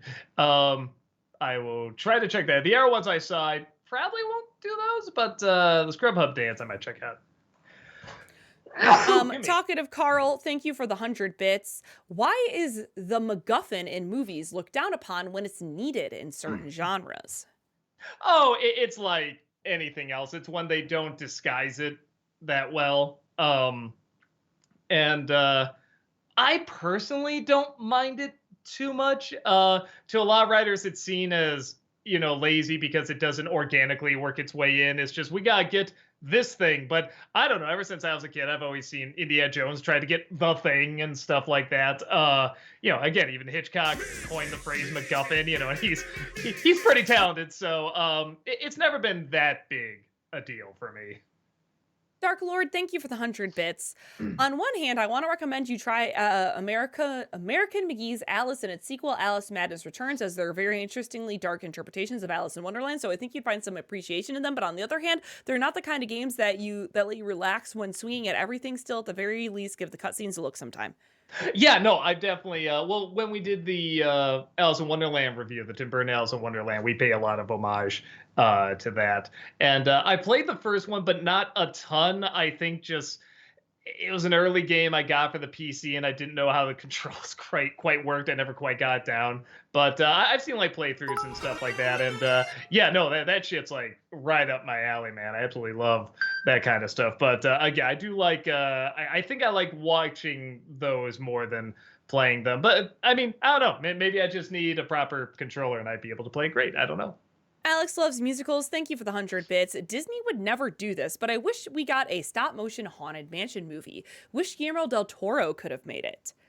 I just want a Haunted Mansion movie that's about the ghosts. Right, the haunts. I mean, there's so many great stories of the ghosts in there. Why don't they? I don't know. Wouldn't it be more interesting a movie about the ghosts haunting the people and like the different ways they scare out the people and all the different people that come in over, and maybe as the ghosts stay like the same age, like sometimes the people come back and are older and like maybe they're like, I don't know, you could do it almost like a creepy Pixar movie or something like that, like coming to grips with mortality and death, and like there's so much you can do with it aside from just people going and getting scared. It's like, just who cares? Thank you for Hype Train number 2, chat. You're amazing. Thank you. LPB the actor, thank you for the 100 bits. Speaking of Haunted Mansion, have any of you ever played the video game adaptation? No. Please note it's an original story based on the ride, not the Eddie Murphy version. I have not, and I'm Ah. very intrigued. Yeah, it does sound interesting. Yeah, I might check that out. Talkative Carl, thank you for the 100 bits. Are there actors you guys feel like Hollywood for a time seemed to try to force down our throats to make them popular instead of it happening organically? Well, one, I saw the Siskel and Ebert review when Steven Seagal first appeared in a movie, and they Oh. literally said that Hollywood is trying to make this the next big action star, which is just so funny to think now. But I'm sure I remember they used to do it with a lot of kid actors, definitely, and I guess that makes sense because when you're a kid, you're gonna like kid actors that you don't really care what they're in. It's like, oh, I know that kid, blah blah blah. So I mean, obviously Macaulay Culkin, but then like Jonathan Taylor Thomas, what's some other ones? Why am I blanking on her name? Was in War of the Worlds and everything. Coraline, what's her name? Chat? Why I can't believe I'm forgetting her name. That's not Dakota Fanning, is it? Dakota Fanning, yes. Oh, it is! Like, don't doubt yourself, Heather. Don't doubt yourself. I feel like And they're then Chat trying- answered. Thank you, Chat. Yeah, I feel like they're trying to. Fred Savage is another one. Like some of them, they're trying to force down our throat, which is unfortunate. Unfortunate because sometimes you feel like, oh, they could have been like a good actor if they just, stopped doing Right. that too much and It's just kind Millie of Bobby Brown right now. yeah, exactly. I mean, now the plus side is like with some of them, like they were always good, but like even ones that like again were kind of a little too all over the place, and sometimes that affected the performance. Like they disappear and then come back and are usually more like, I want to do it for the acting this time, and they're usually pretty good. Tiff Guy, thank you for gifting that sub to Abu. Really appreciate that. Thank you. Dark Lord, thank you for the 100 bits. What are your thoughts on Gary Oldman and Don Bluth's sci-fi Titan AE? Besides Treasure Planet, it's my favorite animated sci-fi movie. Cool. It wasn't for me. I was pretty excited to see it, but yeah, I didn't get into it. Boo. And watching now reading the book, his biography, he didn't want to do it either. His production company was going to make it, but then the director backed out and they just had no director, and he was just like, I do little mice movies, I don't do sci-fi, what the hell am I doing here? But I think he said he did grow to like the challenge of it, but I personally don't think it worked, but I appreciate him trying something different. Talkative Carl, thank you for the 100 bits. Heather, what are your opinions on the Maze Runner franchise? I don't hate it in concept, but obviously the studio is trying to play catch up with Hunger Games and Harry Potter. Since Percy Jackson is getting a second chance, do you believe Maze Runner deserves one too? Yeah, so this is another one. I feel like I constantly say I read the book, but I didn't see the movie. I read the Maze Runner books, but I didn't see the movie because they were coming out right around the time when I was starting to teach middle school, like 2009, 2010. So I was. Oh, so you weren't those. busy? No. Yeah, well, no, I was reading those books. I think that's when the books came out. I don't know when the movie came out, around that time. But like, I feel like there's a lot of comparison between some of those books when really there was just a really interesting renaissance of young adult dystopian fiction going on at that time with things like The Hunger Games, and Divergent and Maze Runner and all those things that are good books. But I did not see the movie for Maze Runner, so I can't comment on that. But I think they deserve a good adaptation, Everything deserves a good adaptation. So sure, give it the Percy Jackson treatment. I'm so excited, side note, for that Percy Jackson series. The show. Yeah, the series. For that series, I think has a lot of potential. I'm very excited for that. It'll be interesting to see what's actually good about it, because the movie I was just like, this isn't anything really. And everyone was just like, oh, they just fucking did over the books, man. Like, the books are amazing, like phenomenal and stuff like that. So it'll be interesting to see how they redo it, because I'm assuming they're going to stick closer to the books after seeing the backlash of the other one. Mm-hmm. Alex loves musicals. Thank you for the 100 bits. Any chance you could do a vlog on the Hunger Games prequel this month? The book is very good. The Hunger Games movies are the best book-to-film adaptations I've seen.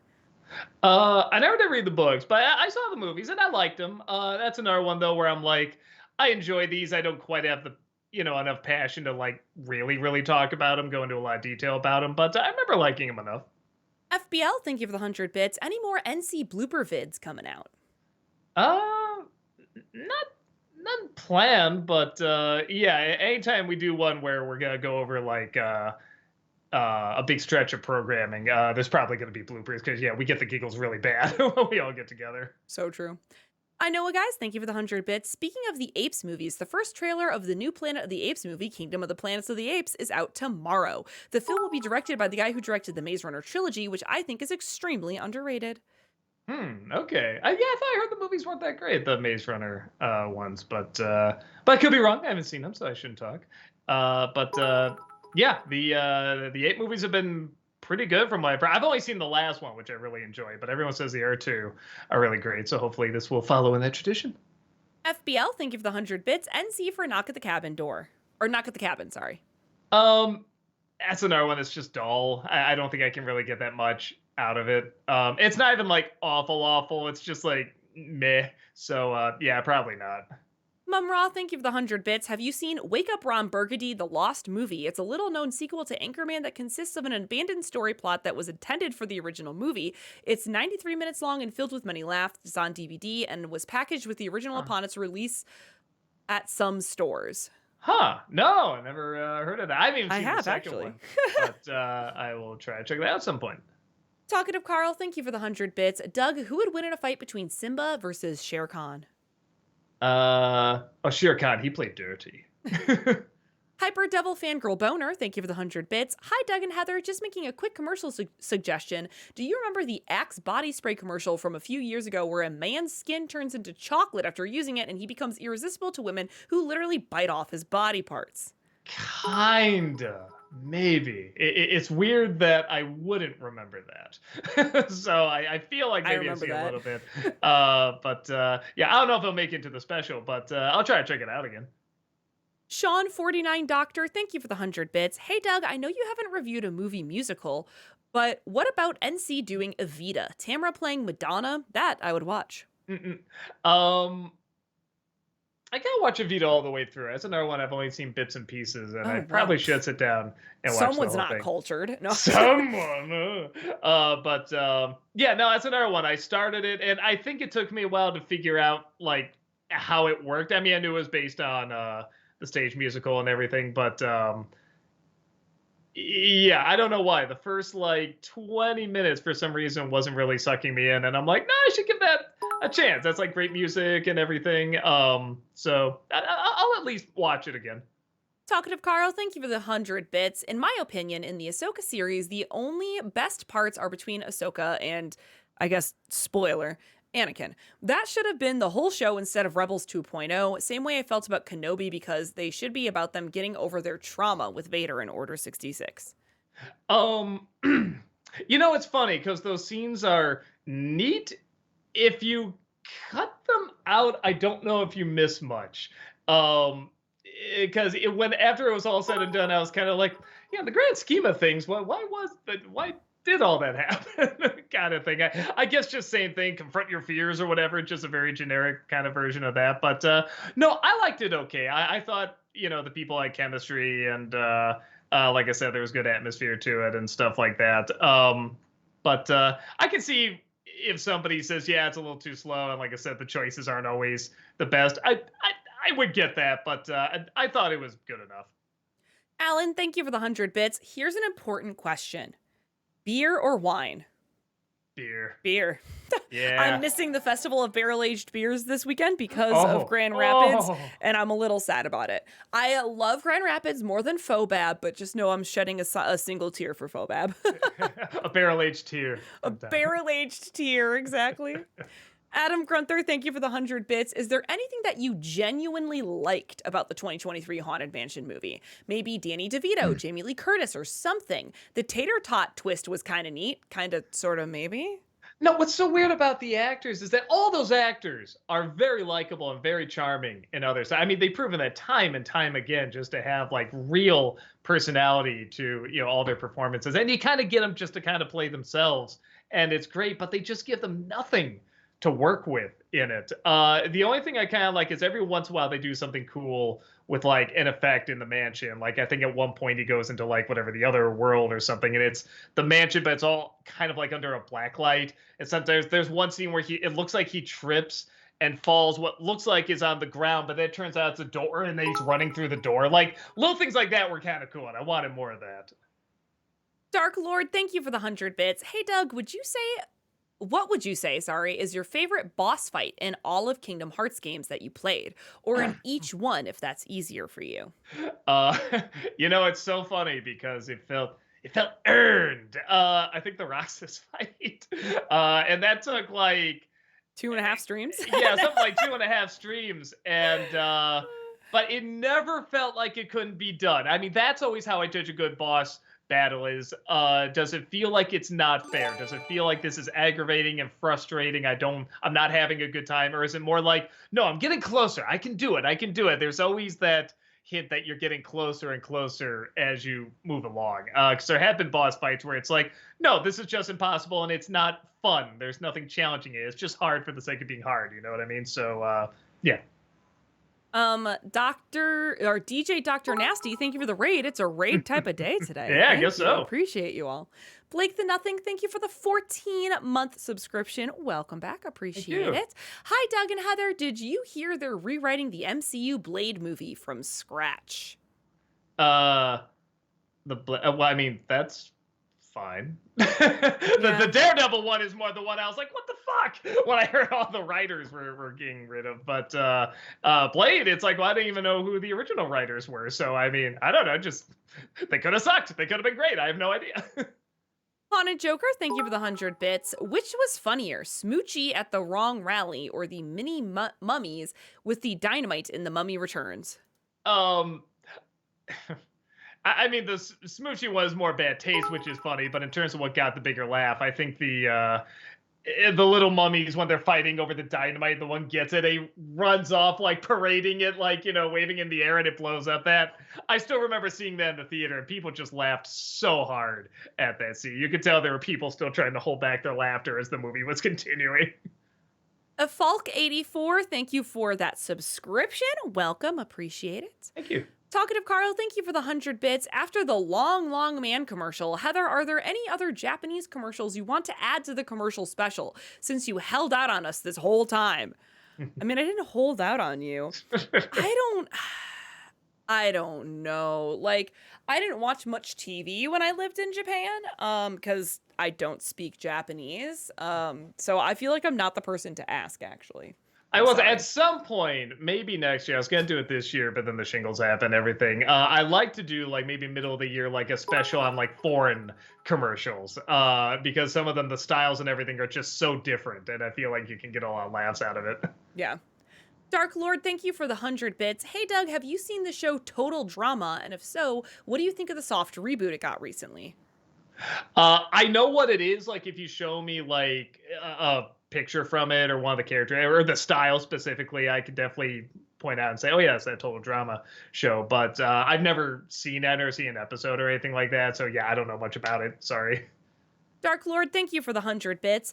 In reference to one of your past of the commercials, I gotta ask, soda, OJ, or purple stuff? I work at a place where purple stuff is Brisk Dragon Paradise Sparkling Iced Tea. It's pretty good. Well, Jesus, when it's that, usually it's just grape juice for us, right. Or grape soda. But yeah, I want that purple stuff.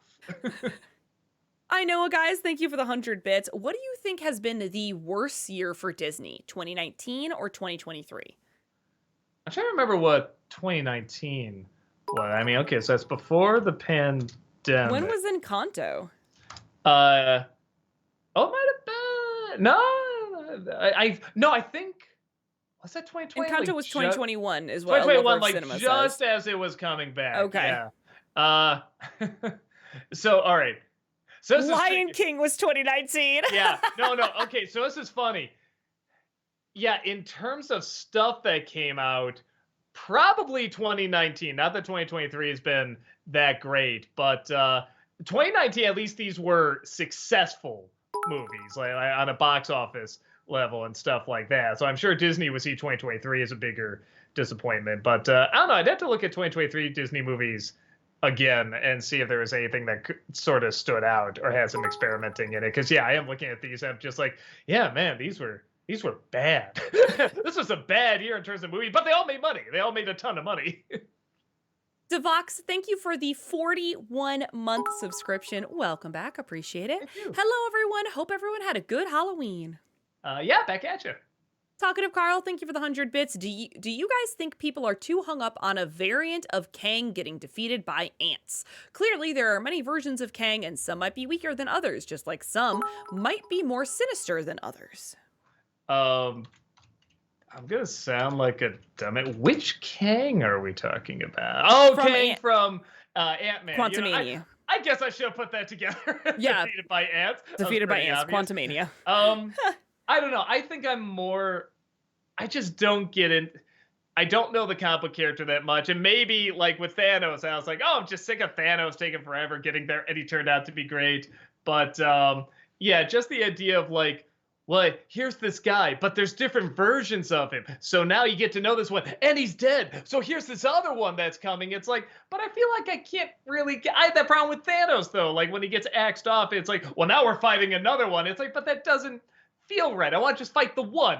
You know, like I got to know this one. I want to defeat this one. You know what I'm talking about? So the idea doesn't grab me much, but man, I loved him in that first season of Loki. I thought that intro was so fascinating. He played it so well.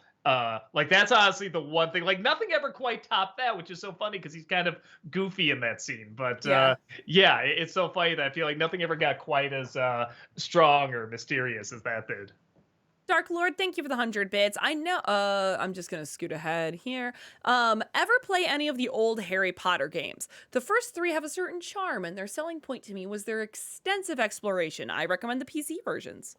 I didn't even get into the Harry Potter movies, so I'm not the guy to get into that world or anything. I'm sure they're fine, but yeah, they're not for me. Alexander, thank you for the 100 bits. Did you get a chance to watch A Haunting in Venice? And can we expect to see it reviewed this Disney December? I'll see. I haven't had a chance to watch it yet, but it is on Hulu, so maybe I can get around to it and watch it there. Haunted Joker, thank you for the 100 bits. Ever see the Japanese movie Battle Royale?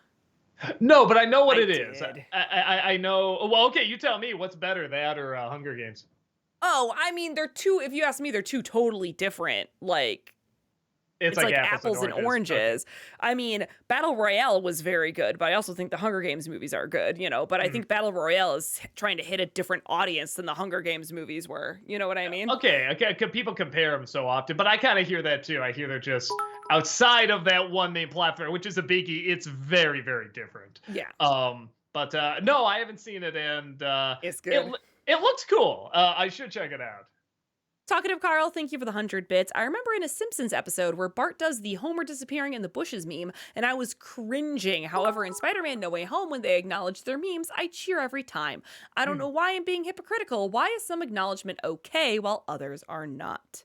It depends how they do it. It depends when they do it as well. Sometimes it depends on who's doing it, the type of humor and stuff like that. I mean, part of the reason I think it works in something like No Way Home is that it's not really a comedy. There's funny moments, but I mean, like it's, you know, it's still supposed to be pretty serious. Where with Simpsons, it's supposed to be a comedy. So I mean, I haven't seen it done, but I would think like if they're gonna do it, there has to be like a spin on it. They can't just do the joke and stop there. Where with Spider-Man, you can, because that's not what it is first. It isn't just a comedy first. I get the feeling if they do, in Across the Spider-Verse, all the Spider-Mans pointing at each other. Now, if it was just the three, you might get a little chuckle, you know, that's it. But I mean, the fact that he says, find Spider-Man. They're all Spider-Man. So the fact that they all point in general is funny. But then knowing that it's the meme and there's millions of them just makes it fucking hilarious. So you have to add layers to it. Captain John, thank you for the 100 bits. I just binge watched the Saw movies, and I enjoyed a few of the films. I was wondering what your thoughts were on the recent one, Saw 10, Saw X, whatever. I heard it's great. I didn't even really get into the first one. I will say, knowing the backstory behind it does make me appreciate it a lot more. I didn't know it was that low budget, and that it was made in that amount of time and everything. So knowing that, it's impressive we got what we got. But yeah, I like the ideas of what would you do? Would you do blank to survive and stuff like that? But outside of that, everything else about it just never quite grabbed me. I never really got into the characters that much or the style necessarily. But I don't know. Enough people have said X is so good that a part of me does want to check it out, honestly. Alexander, thank you for the 100 bits. Top 3 favorite live action musical films. Let's see. Fiddler on the Roof. Hell yeah, Fiddler. Definitely Let's on second there. go. Action. Maybe This like is West Side Story was so good. I really love Spielberg's West Side yeah. Story. Actually, I did really like the Something new. like Chicago was good. Yeah, Chicago's pretty good. Cover your ears. I like Sweeney Todd. Cover your ears, Heather. In the Heights, I thought was very good. I think that's a fair amount. I'm sure there's others. Oh, I mean, I think this counts. Willy Wonka. I think it's a very good musical. KP, thank you for the 100 Oh, bits. one more. Yep, Just yep. while we're at Wizard of Oz. I think is a wonderful musical. Yes. All of those are really great. KP, thank you for the 100 bits. Thoughts on the 1998 adaptation of Man in the Iron Mask starring Leonardo DiCaprio, Gabrielle Byron? Yeah, Sorry. Gabriel Byrne. Saying thank you. Jeremy Irons, John Malkovich, and Gerard Depardieu. You got it. Sorry. The latter 3 were the 3 Musketeers. I heard it wasn't that great, so I never saw it. I don't think anyone hated it, but everyone's just like meh to it, so I just kind of never checked it out. Talkative Carl, thank you for the 100 bits. I saw the trailer for the horror film Thanksgiving. I think we reached the point of overdoing it with turning every little thing into a horror movie. They did it with Christmas. Now Hollywood is coming for Thanksgiving. We have so little wholesome Thanksgiving movies as it is because it gets overshadowed by Christmas and Halloween. What do you think? Well, I think that's honestly the reason why there's a ton of Christmas ones, but there's not many Thanksgiving, and I think people want to make that staple Thanksgiving movie, so I see why they do it. Because the only one we really have, I guess, is Planes, Trains, and Automobiles, and I guess some people watch the Peanuts one. I don't know if I've ever seen that during the Peanuts Thanksgiving, but or maybe I have. I don't know. I thought it was kind of forgettable, but that's just me. So yeah, I think that's one of the reasons they make so much, and horror films are very easy to make because people do go, what? I can't believe they're making a horror film based on this, and I gotta go see it, kind of thing. So it's easy to check out. Fat Disney Nerd, thank you for the 100 bits. This is part 1 of 3. Here's all 19 films I watched in October from worst to best.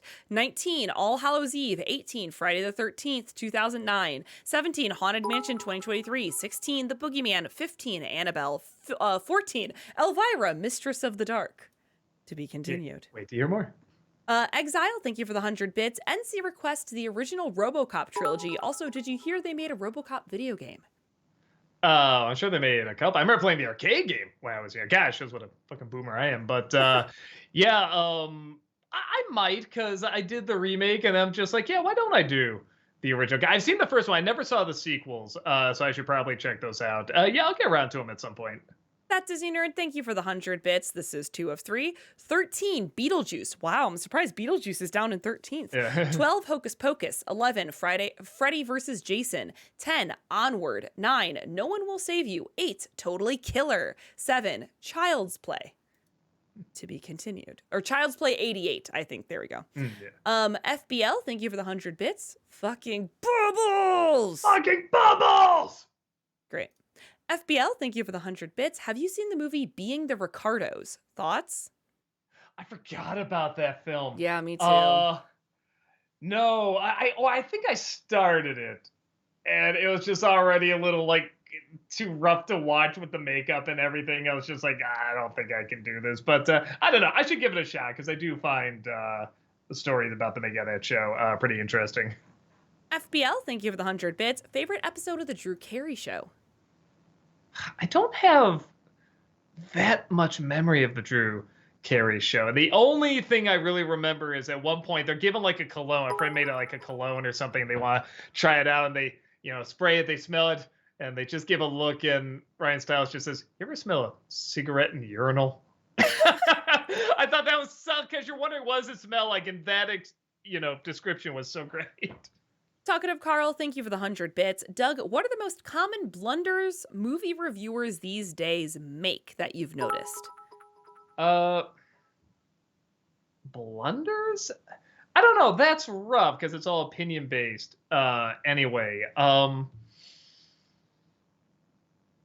don't know. That's a hard question. I don't know if there is an answer. I mean, I guess there is kind of a way in the wrong way to do it, but in terms of like blunders, I'd be lying if I said I watched a ton of other movie reviewers. Mhm. And the ones I watch them because they don't make many blunders. So yeah, weirdly, I'm not the best person to ask for that. That Disney Nerd, thank you for the 100 bits. This is 3 of 3. 6, Texas Chainsaw 74. 5, The Conjuring. 4, The Conjuring 2. 3, Coraline. 2, Get Out. 1, Silence of the Lambs. Okay. Well, it's a good list. I'm with you. I'm surprised Beetlejuice is as low as it is, but everything else, yeah, no, I really dig. Talkative Carl, thank you for the 100 bits. I watched this video of guys talking about the Pokemon Ditto. Ditto is a Pokemon specifically designed for mating purposes, specifically for endangered species like Tauros and other rare Pokemon for repopulation. I like Ditto and I played Pokemon for years, but I never considered taking Ditto and my rare Pokemon to the daycare. Yeah, man, it sounds like National Geographic here. Holy smokes. Yeah, no, you can breed Pokemon in the Pokemon games. Weird. Yeah, you weird. breed them. That's weird. You can. You're all weird. FBL, thank you for the 100 bits, and this is in all caps, so I'm feeling very affirmed. Thank you, Heather, for not being on the Hunger Games as a Battle Royale ripoff bandwagon. You're welcome. I'm going to say something controversial. Battle Royale isn't even the first movie or piece of media that thought of the idea of let's put a whole bunch of kids together in a competition and see who's the last one standing. You know what I mean? That's like basically the premise of both of them. Like it's just a premise that you've seen before. It's not the same movie. It's not the exact same premise even, you know? So fair enough. Anyway, FBL, thank you for the 100 bits. Is there an actor whose shadiness makes him or her impossible to watch? For me, it's Jackie Chan. Oh, really? Like stuff he's done? I haven't heard for maybe one or two, but I haven't heard much. I think he's mostly been frankly guy. Maybe I don't know as much about him as I thought. Bill Cosby. It is impossible for me to watch anything Bill Cosby. I'm usually pretty good at separating stuff from it, okay, like just get into the movie, the acting, the writing, and a lot of people worked on this and stuff. But Cosby, his whole shtick was that he's a good guy. He's a nice family man, charming guy. In fact, he's gonna ball out people who aren't very nice and very, family oriented and stuff. So it's like impossible to watch anything of his for me. Jimbo Bobwitz, thank you for the 200 bits. Any intention to watch the live action One Piece adaptation? I'm genuinely curious what your thoughts on it would be, like if it holds up as its own thing. Oh, I have. I love the hell out of it. It was I great. have not seen the anime. So I love going in, just no idea what the original is about or the characters or anything. And now it makes me want to see the anime because I want to see how they did a lot of that stuff in animation. Yeah, I can't wait for the next season. I just had a ball with it. Haunted Joker, thank you for the 100 bits. With Heather all in blue with blue headphones, 100 bits for her post-Halloween Mega Man costume. You look great. Thank you. I feel like I need to fix the saturation levels on my camera because this is actually a lavender. This is like lavender purple. The sweater and my headphones are both lavender purple.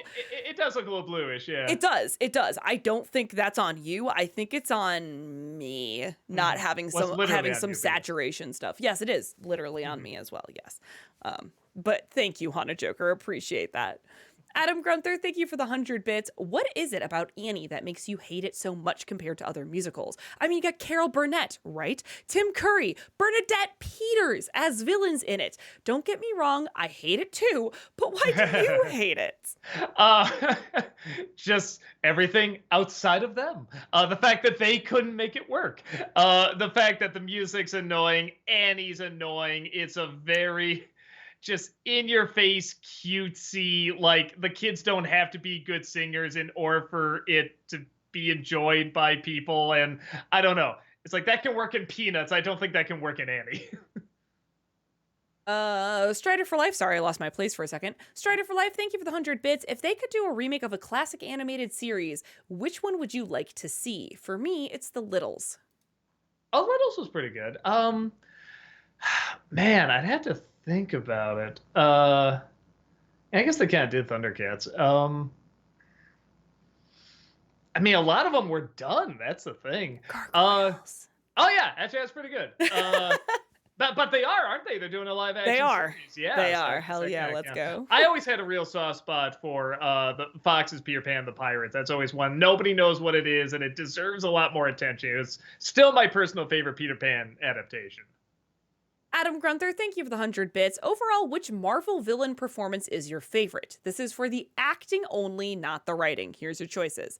David Tennant as Kilgrave, Vincent D'Onofrio as Kingpin, Josh Brolin as Thanos, or Willem Dafoe as the Green Goblin. Where were the first couple again? Sorry. David Tennant as Kilgrave or Vincent D'Onofrio as Kingpin. Man, I think I gotta go with David Tennant as Kilgrave because I just did not know where it was going. You know, the Kingpin, you could get some idea, even though he had lots of prey. But Kilgrave, I was like, I have no idea what the hell's gonna happen next with this guy. Yeah, absolutely. FBL, thank you for the 100 bits. Thoughts on the movie J. Edgar? I've never seen it. I'll try to check it out.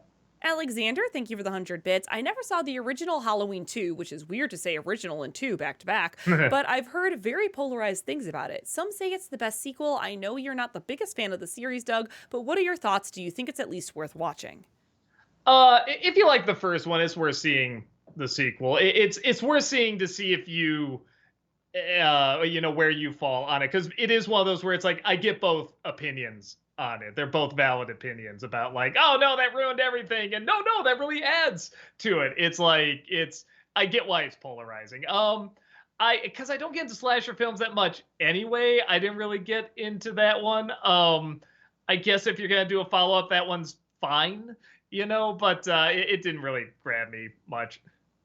KP Kruk, thank you for the 100 bits. Are there any stories from the Bible that you would want to see made into film? I know there's plenty centered around the New Testament, the Great Flood, the story of Moses, etc. I wouldn't be opposed to a film set during the Maccabean Revolt, which is when the holiday of Hanukkah first came about. I think it's been, what am I talking about? There's been movies, operas, play a lot of stuff on this, but the story of Samson I always thought was pretty cool. I always think you can do a lot with that, but I'm not a huge Bible expert, so most of the ones have been turned into movies. No, you know what? Maybe one on just Adam and Eve, like maybe some sort of weird abstract. I don't know, do it like one of those 70s musicals, like Jesus Christ Superstar, but do it with Adam and Eve. That'd be kind of interesting. Yeah, that could work. Alex loves musicals. Thank you for the 100 bits. I wasn't a fan of the movie Meeting the Ricardos. They tried to condense months of events into 2 weeks. The main episode they were recreating in the film was made on the wrong I Love Lucy apartment set. The writing felt so lazy to me.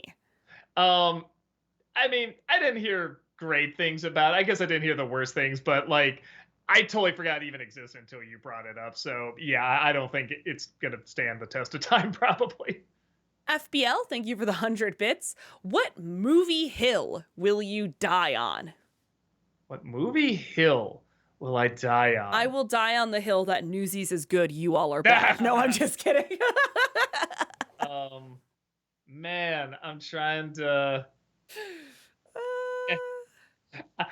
Okay. This will piss you off too. I will die on the hill that, as someone who has not read the book, Ender's Game is fascinating.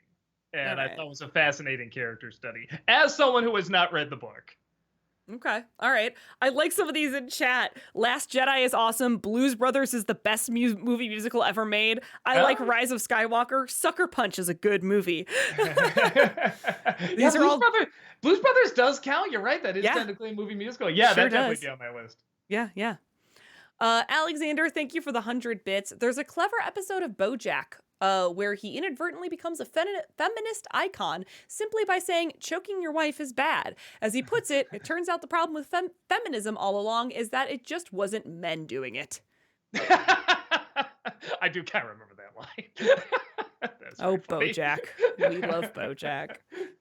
All right, we've got like 5 minutes for some highlighted messages here. Woo! Crush Level says, not a question. I just want to say, as soon as I saw Doug posted on Facebook for this year's commercial review, I had to put that Burger King Baby Got Back commercial on it. Yeah, no, you're not the first one to put that on there. A couple people have sent that one before in the past. Yeah, definitely. I don't think I can do it because music copyright. And I have to play the commercial over and over and over because there are some jokes I can make about it, but I'm just like, I know they're going to get me on that. Master Mario says, how about a review of a top 11 of Christmas Carol adaptations this or next year, and next year a top 11 Robin Williams movies to honor his 10th year passing. Also, I hope your cold Halloween didn't lessen trick-or-treaters. I think it did for me in St. Louis. Yeah, we probably got the fewest we've gotten here, but I will say this: they were going later. That's nice, because a lot of times it's like, oh, it's from 3 to whatever 5 or something like that. It's like not even dark yet, so more kids were coming out as it was getting darker. So that's nice because that's when you should trick or treat. But yeah, I've always thought about maybe like a top 11 Scrooges, maybe, because it's hard to choose the best Christmas Carol adaptation. But I don't know. I don't even like. I think I've seen 11. You know what I mean? Like it's kind of hard to even think about. Like, yeah, what would I put in terms of like the best and worst and stuff like that. Ramirez asks, favorite Scream from Tom and Jerry. Mine is from Jerry and the Goldfish. Oh, it's got to be the one in the top 11 that I showed where his head goes in the ceiling. Just it's the funniest. Mumra, thank you for the 100 bits. Who has the better use of heartwarming music used in their musical and why? Henson or Disney? I'm trying to think of like, man, Disney. It's weird. I feel like I'm too close to it, so it's hard to separate it. With Henson, there is a handful of scenes where I'm always like, man, that's always gonna stick with me, but it's because I've left it and come back to it and left it. Something like When You Wish Upon a Star. It's always it's everywhere. It's literally the logo. I mean, how can you separate yourself from it? But like when Gonzo sings, "I'm gonna go back there someday," I still don't entirely know what that song means, and I'm intrigued by it because of that. But it's like it means so much to him, and there are things you can read into it, but it's still not like a clear answer. So yeah, I guess Henson, but I think it's only because I can't quite separate myself from Disney. Power Gamer says, so I recently went to Adam and Eve dressed as a banana. No, I will not give you context. And I saw a DVD called Tiger's Wood. You might want to pass that on to Brad. My guess is he's already seen it. Right. Oliver Dreamwalker says, NC editorial suggestion, movie titles, usually the movie first impression. The title can tell so much about it or very little. You could talk about types of titles from the single word one to the whole sentence or the behind the scenes of them.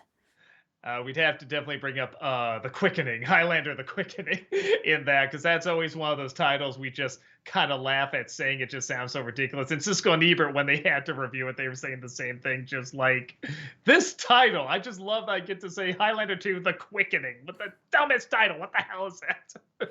Alexander, thank you for the 100 bits. Anyone else think Tom's usual Bill Hannah scream kind of sounds like a lawnmower? In the funniest way, of course. Yeah, I can see that.